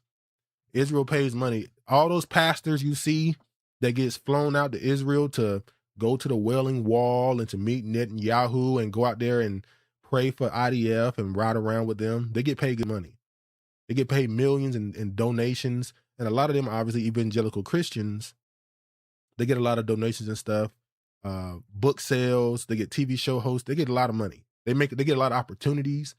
They meet a lot of businessmen, politicians. They gain a lot of influence to be associated with Israel as a pastor or a preacher, bishop or something.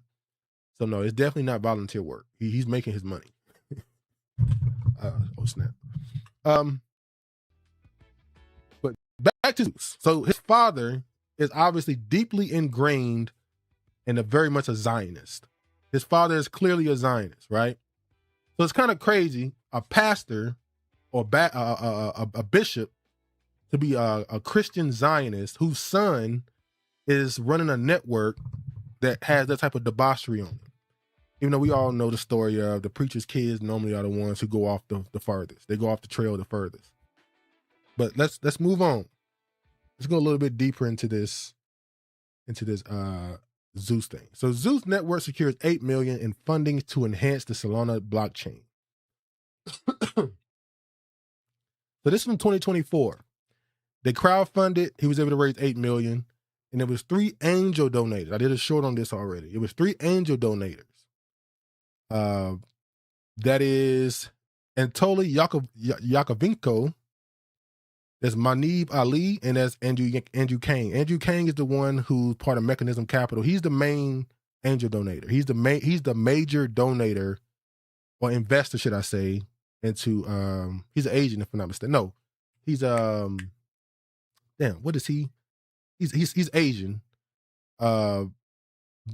Co-creator of Mechanism Capital. He's the major investor into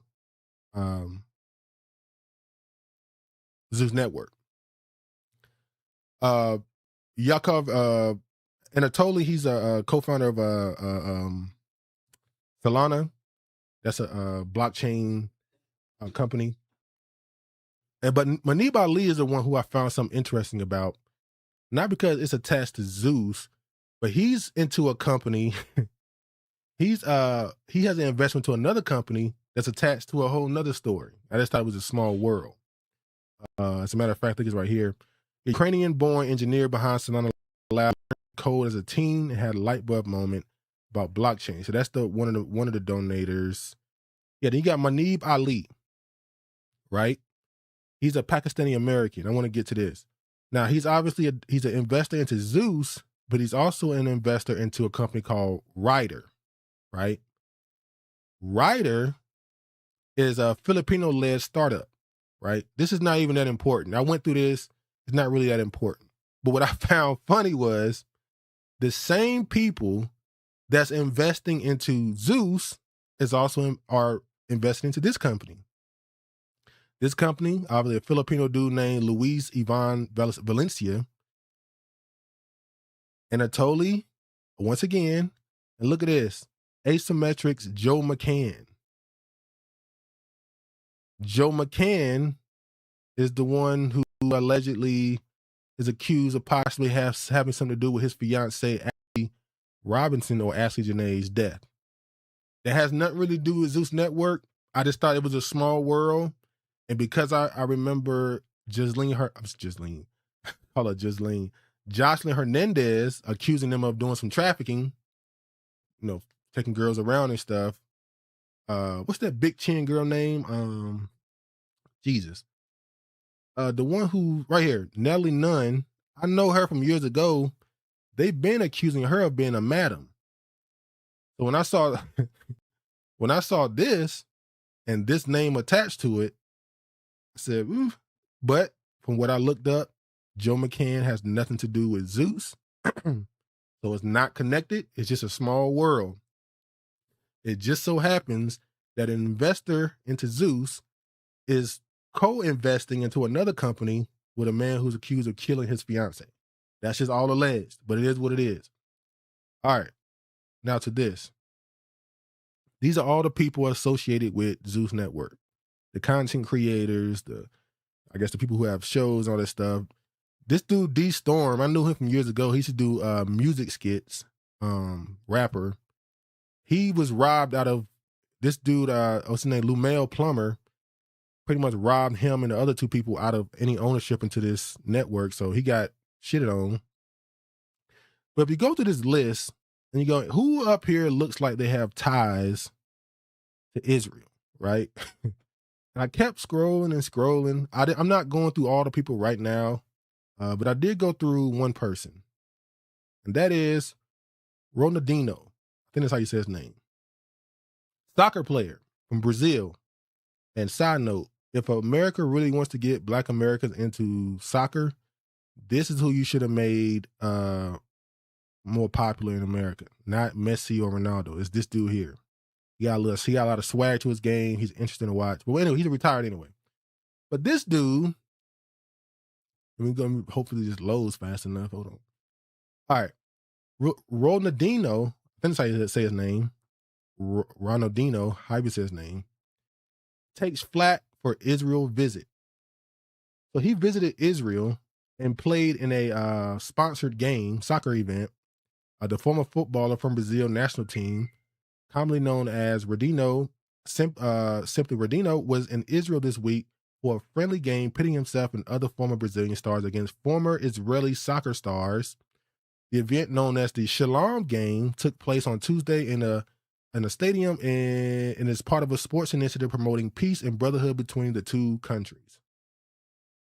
So he went and did some PR for Israel. And why did he do it? Well, allegedly he's broke. He's down on his luck. He needed a couple dollars, so he decided to do some Israel trips for some quick money. Now, bring it up to say, I literally just clicked on a name, did a little typing, and found immediately somebody who either has content or some type of investment into the company, has ties to Israel as well. It's not proof that Israel is the one putting investments and money into it. It just shows they have ties, not just from his father, but some of the people who make content on the platform, right? Let me, hold on. Oh, we already proved this. Yeah, it said the sad downfall of footballer Rodino, the $150 million star who had it all. He went broke and now he in Israel. So I don't think anything's gonna come from what Joseline Hernandez said. It's not gonna be her that does anything. But I do think in the next coming years there will be some type of the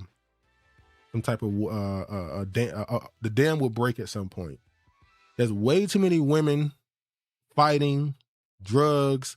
You have escorts, you have strippers, you have all type of women from all type of terrible backgrounds. You got people who got mental problems associated with this. At some point, one of them will spill the beans on something that is illegal and it's going to break. We'll see. We'll see.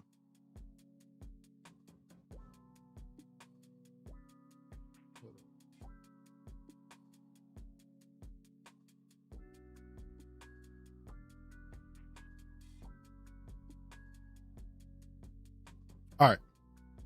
Last one I got right here. Then I'm gonna get up out of here. What time is it? 4 o'clock. How long have I been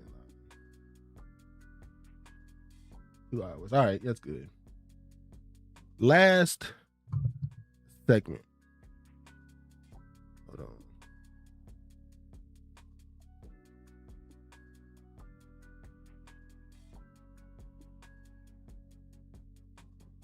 All right.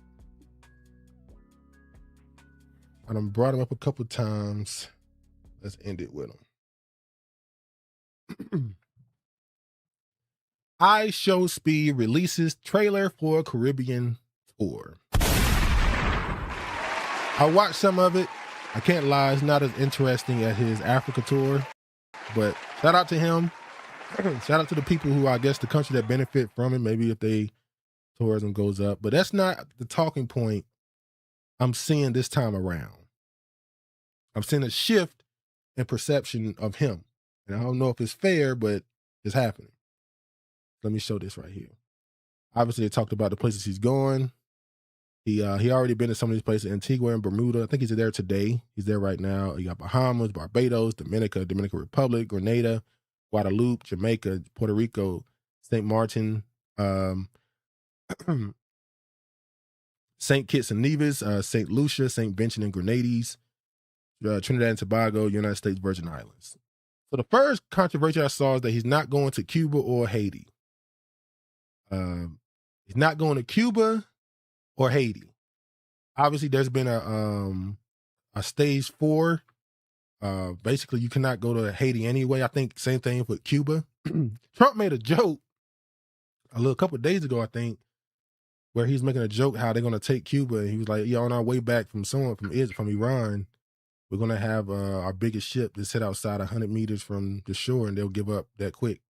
But he was still talking his shit, popping his gums. So, and we already know after the Venezuela thing, Cuba, at some point, you know they're coming.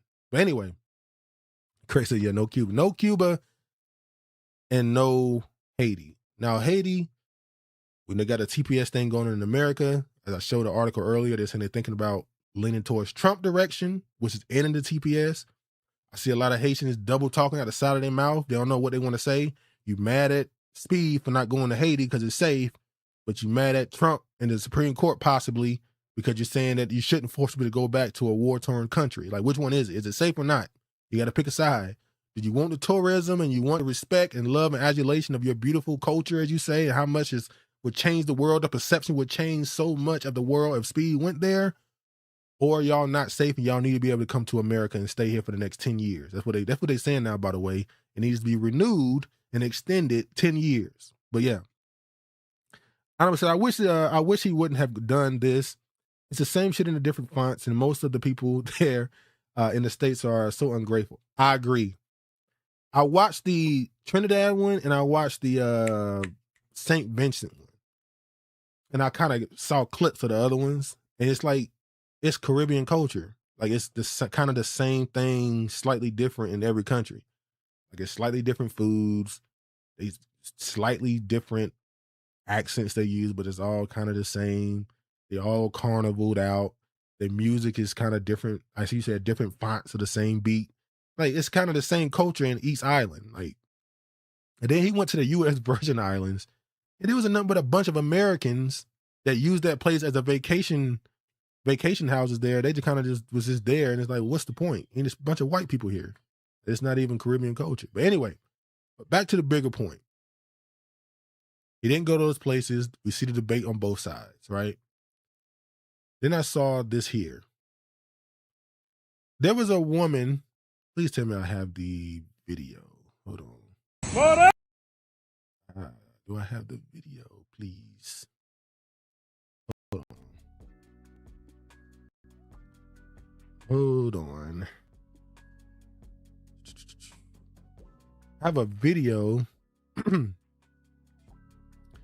of a debate that took place.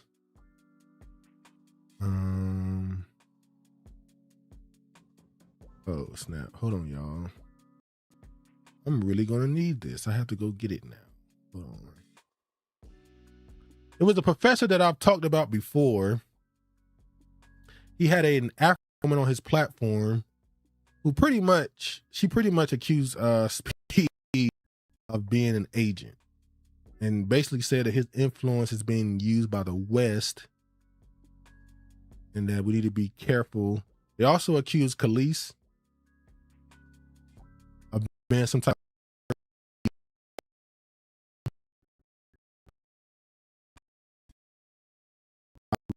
of video. I could have sworn I said though. What the hell? No. Here we go. I got it. Hold on. As I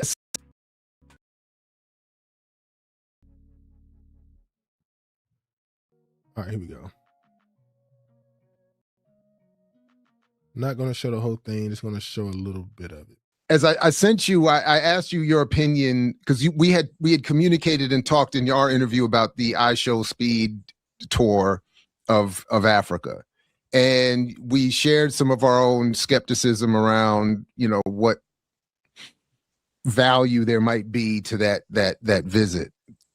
But over the last few weeks, Seun Kuti has come out saying something else about that visit that I asked you your thoughts on, saying in short that I Show Speed's visit was in many ways cover for an Elon Musk related project of bringing his technology and surveillance, you know, and whatever all throughout the continent. And I had not heard that before, was not sure, but would not at all be surprised if there was any truth to that. I said they claim he's setting them up to be exploited for what? Well, in Khalees's case, Khalees, I think that's her name. They're saying that she's helping create the even greater divide with the land battle. That she went and purchased land from an area that's being disputed for a long time. So she's making it easier to cause more of a rift, and people gonna come in and start buying land. Remember, I showed a video like a while ago, a couple weeks ago, of an Israeli man that went into, was it Kenya? It was an Israeli man that went into Kenya and built something. I can't remember what he built. And I was like, why would you let him come in and buy that many acres of land? What are you doing? So they're saying that people like I Show Speed and Khalees are making those type of habits and purchases normalized because you got these land disputes amongst the locals. And sometimes to get back at the other person, if I can't have it, neither one of us can have it. So I give it to this Israeli, I'll give it to this Black American before I let you have it. So yeah. Virginia said, I watched Jared Ball, but his perspective on anything Black is confusing to me. I don't say he sounds like he's a willfully ignorant contrarian.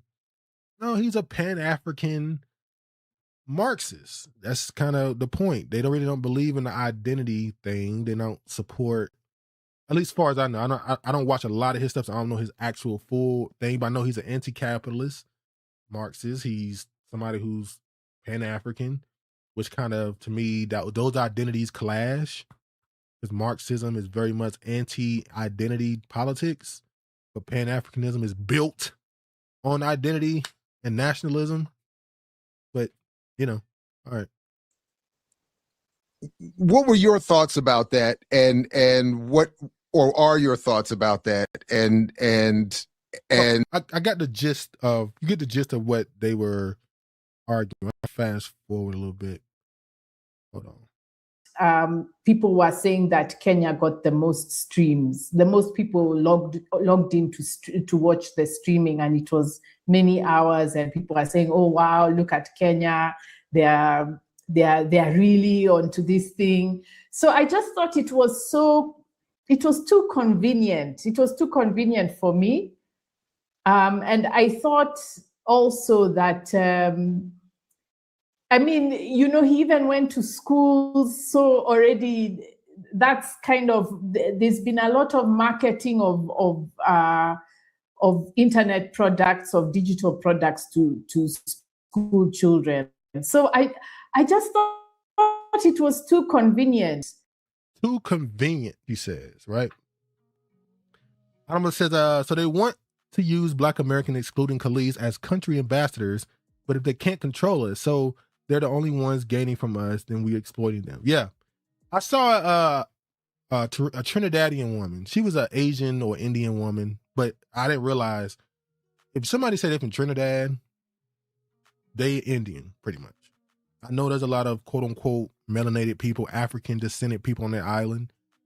But if they say they're Trinidadian, they have an Indian parent at this point. You see with the celebrities, they're Indian.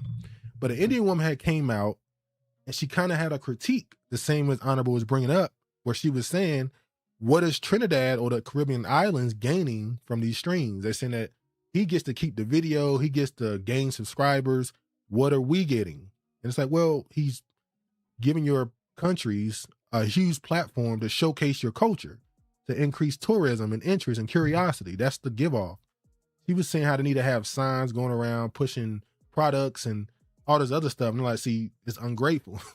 Not saying that they need to be grateful to Speed. It's just there is an exchange going on. You get millions of dollars and free advertisement on a stream with tens of thousands of people. I get to be here and enjoy this and gain subscribers while doing it. This is millions of dollars of free marketing. You should not be complaining. Virginia said, yeah, he's definitely a willful contrarian, so-called intellect type. He's also a professor and an author. I think a lot of those people tend to have double because they always have to think about the other side of things. So they have these convictions and beliefs, but also they have to think about the other side of it. And so they always end up in the middle of everything. Trinity Live was eye-opening because where was the black country? Is that the Tobago side? I'm noticing ain't no black. I said the same. I just said that. Yeah, I agree. It's not very not very black, if they want to call themselves that anymore. But this, right? So Speed is an informant. That's what they call it, though. And they compared it to this here. When Louis Armstrong traveled to the Congo, you see here, when African-American trumpet player and singer Louis Armstrong arrived in the Congo, the newly independent country was going through a major crisis. But the voyage was met with a wild enthusiasm and inspired a group of African jazz to write him a song of welcome. Obviously, we know what ended up happening in the Congo with the coup that happened and the assassination of Lumumba, but they're saying that this was the catalyst. They invited this American to play this jazz music, and it was a way for them to infiltrate, and it led to, what it led to. There's this here, Louis Armstrong and the spy, how the CIA used him as a Trojan horse in the Congo. Yeah, so they've done this before. I brought this up with him before. Books reveal how the jazz musician unwittingly became party to a secret Cold War maneuvers by the U.S. in Africa. This is why I say America is so racist. America is so racist. They've cost themselves trillions of dollars, right, because of racism in America, and they've cost themselves trillions of more dollars because they could have even more access to the minerals and resources in Africa if they would have actually forced Black Americans to do stuff like this more. If when Black Americans joined your military, you started setting up bases in Africa and made sure that everybody who went to Africa and those bases was Black American, if you exported the music more and all the other stuff, you would have more influence on the continent and you would have actually had more wealth and power right now. Because you're so racist, you actually hit a ceiling and now your kingdom is on its way down the toilet. But anyway, but this is the article that was written. It said ISOSpeed African tour was a spy job for Elon Musk. And boy, oh boy, I don't know if y'all paying attention or y'all give a damn at all. But if you see what's going on in South Africa, they are going around in the streets checking people's papers live. Like, do you got your papers on you? Are you a citizen? Are you legal or illegal? And the Nigerians always going to get it bad anyway. Nigerians, Zimbabwean, I'm not, you said people from Zimbabwe, they all getting it bad in the streets, beating them up, threatening them. But they ain't got the same smoke for the Afrikaans. We're going to get to that a little later. See here, mysterious. Now, in the comment section on that video of that professor, somebody mentioned that there was something that was shot down a couple weeks before Speed arrived in the Caribbean country. You see, mysterious libertarian venture in the Caribbean. The small Caribbean island of St. Kitts and Nevis has been making headlines at the center of the attention of destiny in efforts to spearhead a Belgian cryptocurrency millionaire Oliver Jennisons to create a special economic zone on the island of Nevis. What I kind of got from this, if you read the Google version, basically, he wanted to create a Dubai, this billionaire, crypto billionaire, he wanted to create a Dubai Monaco hybrid in the Caribbean islands on Nevis, St. Kitts and Nevis. Crypto billionaire Oliver Jennisons is developing a destiny of the Caribbean island of Nevis, a multi-billion-dollar project seeking to create a Dubai Monaco hybrid libertarian enclave, according to reports from early 2026. The project, located on the South Coast, aims to operate a semi-autonomous tax-free zone. How many times they done created this or pushed this same thing in America, all throughout Asia, Europe? It's the same thing everywhere. But tax-free zone with its own legal system of cryptocurrency-based economy designed to attract investors with luxury, eco-friendly infrastructure. So I will say this. I did notice, if you watch Speed's stream, that he only has one ad on his stream. That's Expedia. He hasn't. That tells me more than likely he probably has a deal contract with Expedia, the company, to travel. So I wouldn't be surprised if they pay for travel expenses and all the other stuff. It is kind of convenient, or just, kind of random, that right before Speed goes to these islands and have this trip, there was a man who was trying to push a deal through to create a Dubai Monaco hybrid island. I'm not saying that Speed is guilty of this. I'm saying it's clear to me that somebody is trying to use him as a pawn. That's just my opinion. Let me show this right here. So in the midst of him going to all these islands, obviously he didn't go to Haiti and stuff. I see videos being posted of a lot of people trying to remove immigrants from their country.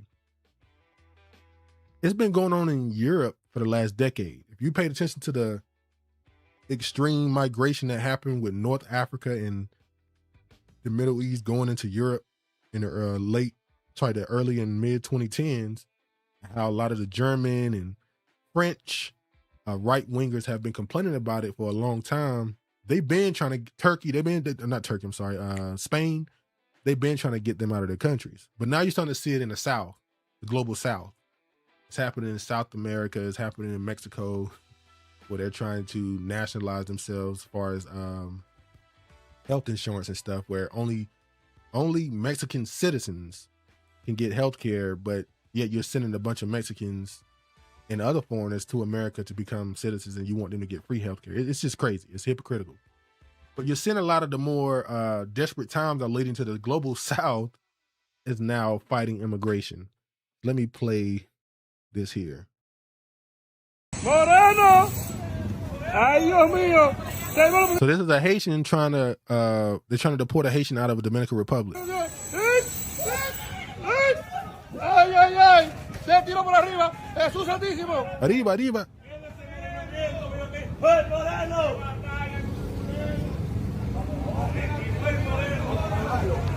Bueno.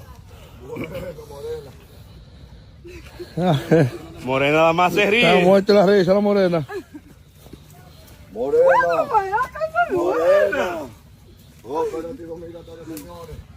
You know, it's crazy to me. If I was Haitian, because obviously I'm not from there, I don't know all the history, but just from what I've heard, if I was Haitian, the last place I would want to go is to the Dominican Republic, considering how openly racist, extremely racist they've been towards Haitians. Like, I would feel like my life is in jeopardy every time I'm there, but I guess desperate times, I guess.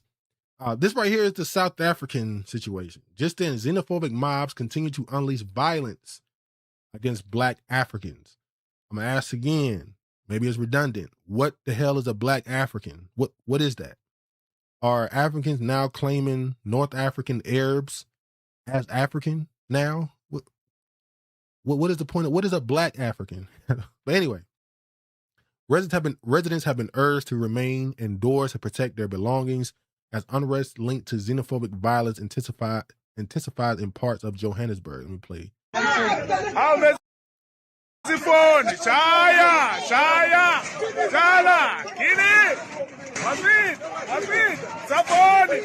As you can see, they're beating on people.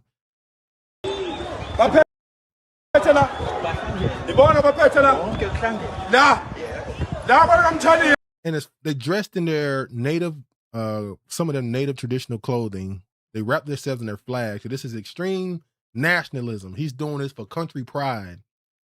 They're going around beating on these other African immigrants, but they're not doing the same. I'm sorry, got to be called out. They're not doing nothing to the immigrants of the white immigrants, the Asian, the Indian. It's only the Africans.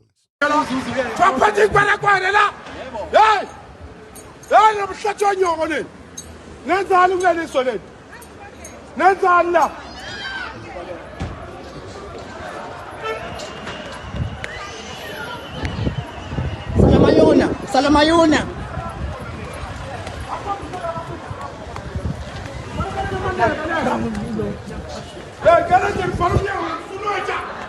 So you see what type of time they on. Let me jump to this here. People are talking about, no, Nigerians, they are hardworking people and there's so much skills. Where are these skills? Why can't these skills contribute to the country? Let's talk about China. When they invested in human capital, which is the skills that can make you money, when they invested in human capital, the economy improved. When Dubai invested in human capital, the economy improved. When Singapore invested in human capital, the economy improved. Why is it that Nigeria is the only country on the planet that when they invest in human capital, as they claim, where they have all these skills, but for some reason the economy does not improve, in fact, it gets worse? I don't believe any of that is true. I'm wondering, is the reason why South Africans point out Nigerians so much is because of their arrogance? Is it because of their personalities? Because I also saw a lot of videos, and this is where it gets embarrassing, right? I'm sorry, it gets embarrassing. I saw a bunch of South African men in the streets rallying behind getting rid of these immigrants because, and the reason he gave, foreign men are sleeping with our women. And I've seen videos of South African women speak on South African men. It's not good. I don't, out of all the gender war, the gender discourse that happened amongst Black America, it never gets as bad as what I heard. And this was a casual conversation that this South African woman was having. It wasn't even like no heated debate. The most heated debates, barring the extremism, the extremists, obviously. The most heated debates amongst Black American men and women are nowhere near the critique I heard from that South African woman. The stuff she said about her men was so emasculating. So when I heard that South African dude say, we want to get rid of these immigrants because they're sleeping with our women, I said, this is bad. This is bad. Virginia says, wow, Black African on Black African violence. Again, the world is nuts. I've always wondered what the local man thought of the passport man in their with their woman. Yeah, it's clear the South African men feel emasculated by it, and they definitely using this moment to take their anger out on it. You see this dude here during his tribal dances.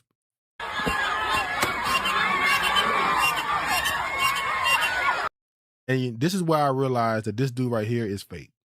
Because he's doing too much. The camera's on him too much. And then I saw this right here that proved he was fake. This is not the same boy, the village boy, pursuing all African immigrants in South Africa. I thought this video was AI generated. The same dude that's walking around in his tribal clothing with a spear and a damn, whatchamacallit, is on his knees with a white woman. That made me know, oh, he's a hired actor or whatever. He's there to stoke anger, cause a riot. He's hired. I'll do that immediately. You just said, why does that look fake? Adam says, I never heard Dominicans be called xenophobic. And they more than xenophobic. They've been called literal KKK. Video. Until I found this same video in his own official page. Look at he's in complete glee, hugging that hugging them pink toes. Look at him. I thought maybe some people, they created this AI video just to, I don't know, maybe to mock him. I don't know. But this video was uploaded. So he's clearly an agent. He is definitely an agent. Now, it's come at a funny time. I talked about a few weeks ago, Elon Musk accused South Africa of being racist because he's not allowed to have his company in South Africa unless it has a certain percentage of Black leadership or ownership. So he has to make sure any part of his business that's in South Africa, a certain percentage must be owned by a so-called Black South African. He said that is a racist thing. And a few weeks later, we get this. They're not kicking the white people out, even though he's saying they're being racist to white people. They're not kicking the Asians, the Indians out. They're kicking the so-called other the Black Africans, the Black Africans out. By him.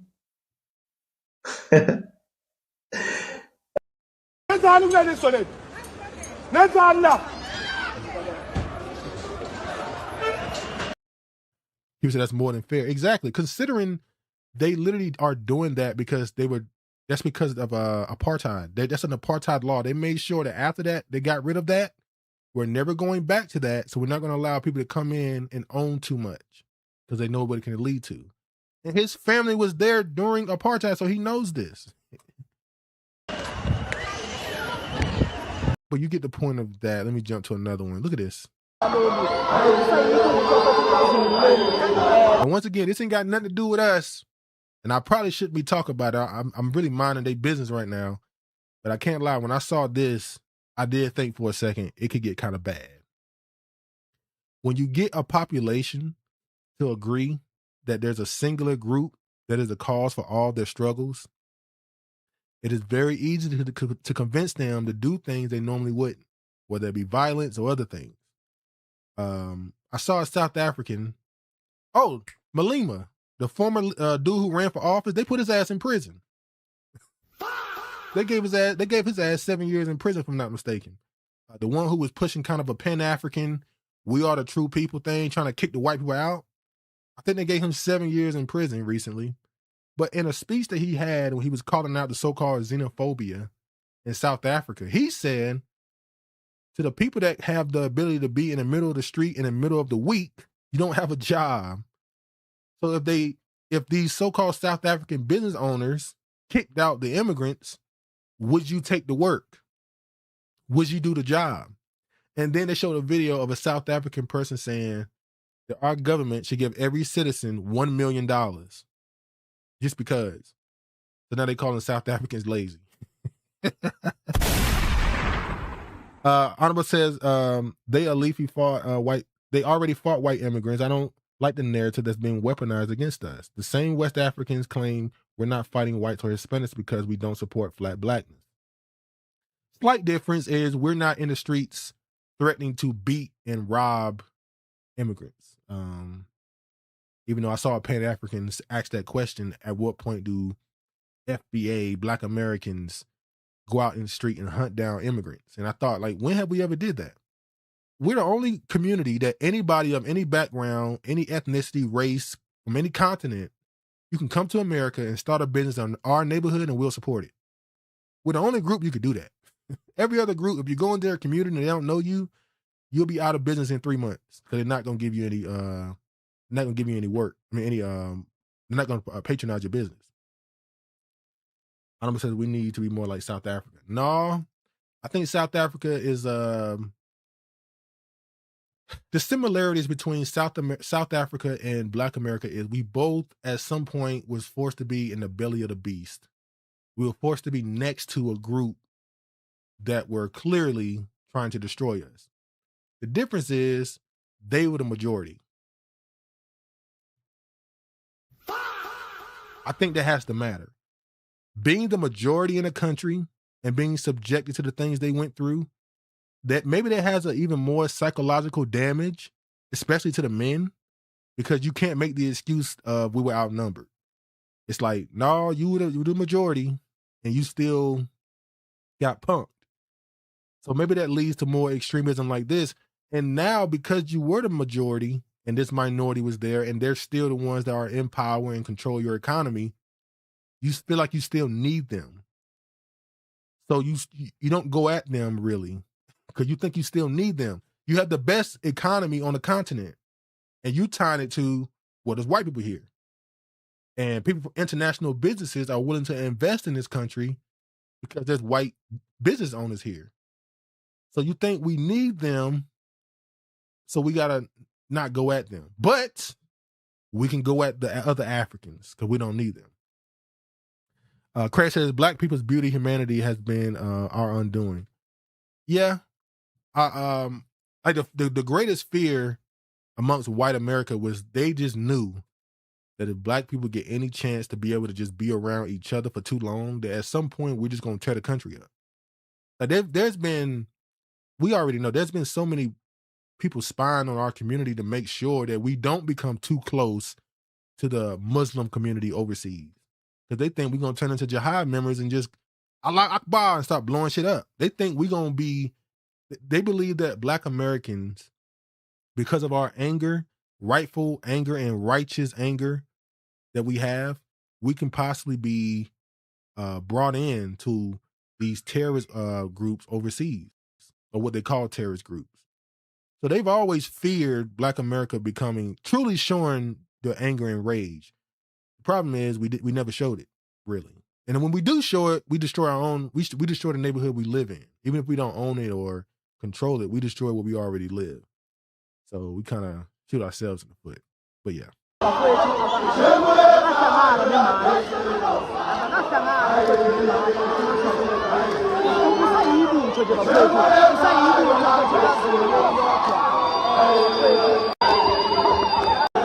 All right, let me jump to the rest of this. We get up out of here. Oh, now this is the video of them approaching a white man. Now look at the different energy, demeanor. Let's just look. Yes, how are you? I'm fine, thank you. Yes, I'm fine. Yes, I'm here. Look how much respect he gave him. He shook his hand, looked him in his eyes.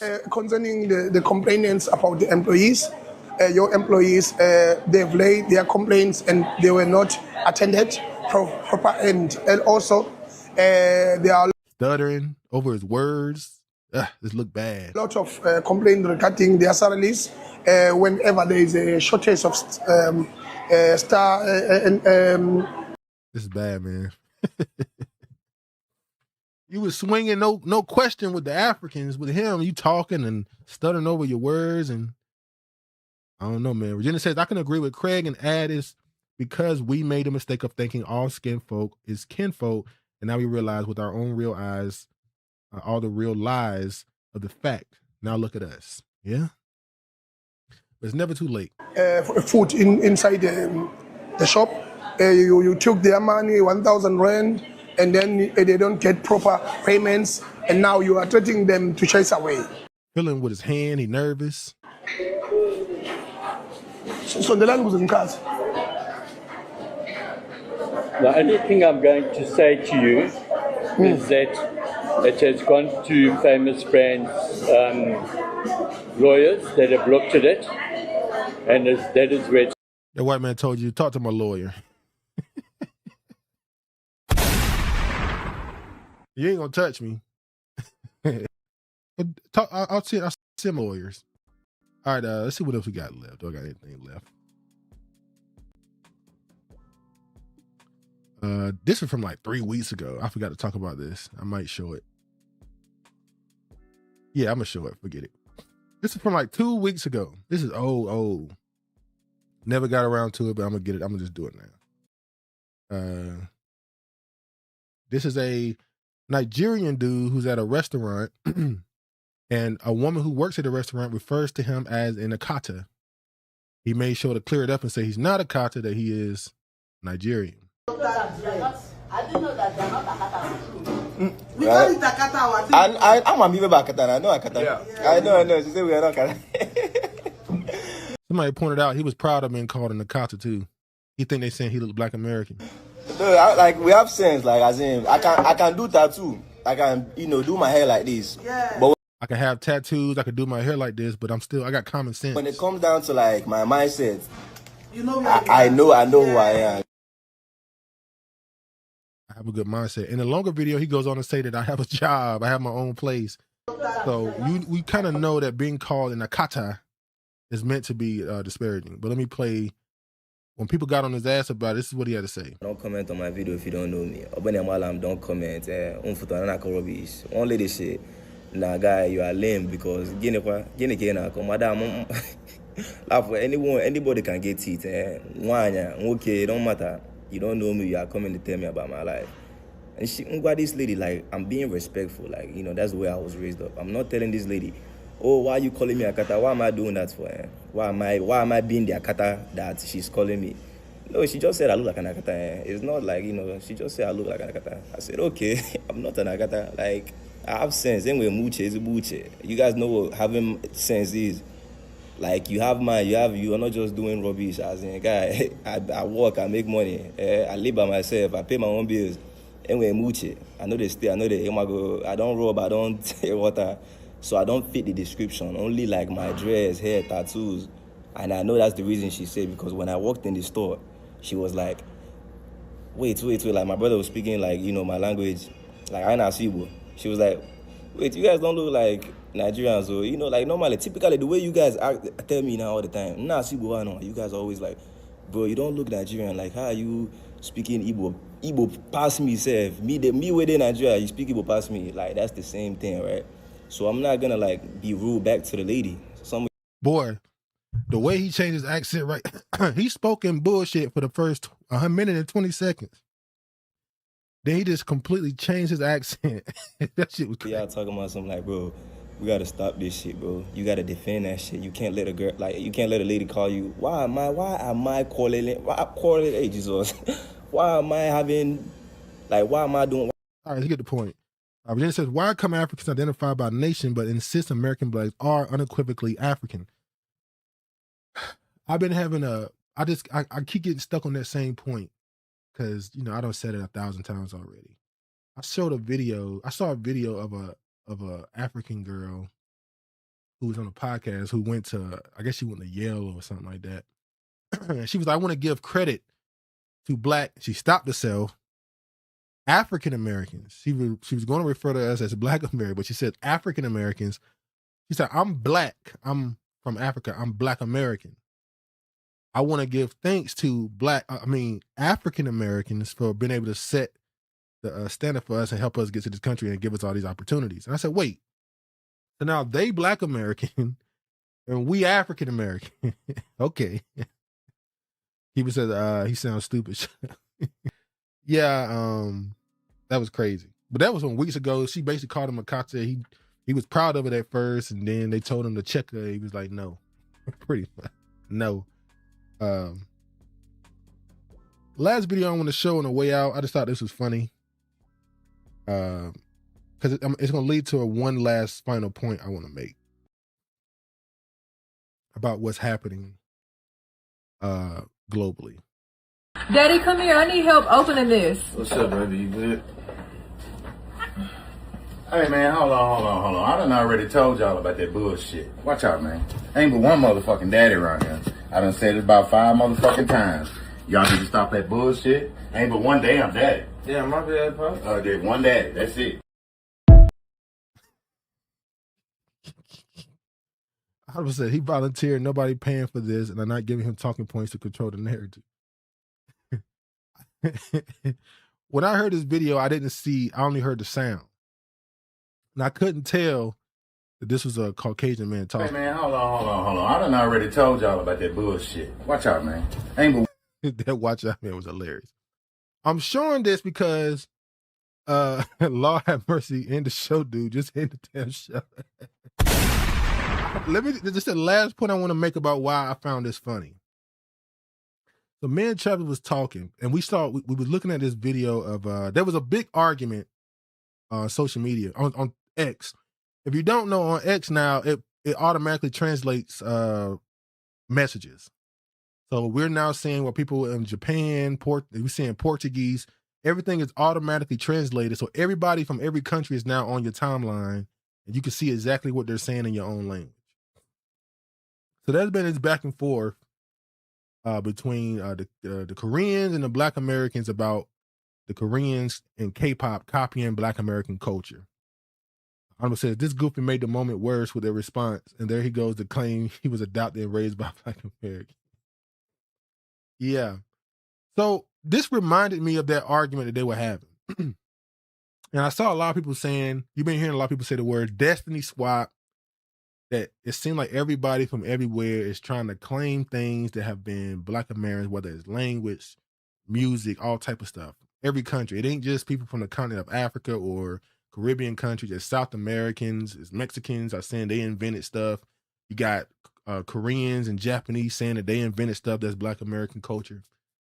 And people keep thinking that it's just, it's an attempt to replace Black Americans. And when I saw this, it made me laugh. But then it made me say, what if it's not replacement? What if everything is just being pushed so close together through social media, where it's blending so much that this is not replacement, it's simply becoming the standard. Everybody's been amalgamated to the same thing now. And they don't know it. Like, they're unaware what they're doing. Like, you'll see something in another language get translated, and it literally sounds like Ebonics. So basically, according to them, everybody's speaking a form of Creole now. It's not that they're replacing you. We're in the Tower of Babel, if you want to call it that, basically, through language, and everything culturally is being completely mixed together, where maybe in the next 2 decades, this is just going to be standard the way that people speak. This is going to be the standard way people talk. Everything is going to be so blended in that there's not going to be a such thing as a mono. It's going to be one big monoculture, I want to say. We're on our way to one monoculture. Not Black, not white, not Asian. It's just going to be one global culture. And I think that's what we're on our way to. It ain't replacement. It's just a complete takeover of your own culture. They don't know that it's yours. It's just American to them. It's just American. And everybody's just accepting that America is the only culture that matters. It's the only one that gets you traction and clicks and engagement on your social media posts. So everybody's copying what's popular. Everybody's pop culture now. Virginia says all of these chaos and confusion just feels like an annoying simulation in a video game. Yeah, it's kind of crazy, man. But anyway, I'm done yapping. Hopefully you enjoyed the show, everybody. Thank y'all for coming through. I appreciate the support as always. Thank y'all so much. I had to get through with a little sniffle today. Gotta give me some tea or something. But please be sure to like it on your way out. Subscribe if you're not. Share it if you can. As always, y'all, thank y'all so much for the support. Thanks for the show, Duke. End strong, everyone. Start fresh tomorrow. Peace, Craig. Shout out to y'all. Shout out to Regina. Shout out to Honorable. Shout out to Kiefer. Shout out to all y'all that showed up. Really appreciate the support. And as always, all praise to the Most High. And peace, man.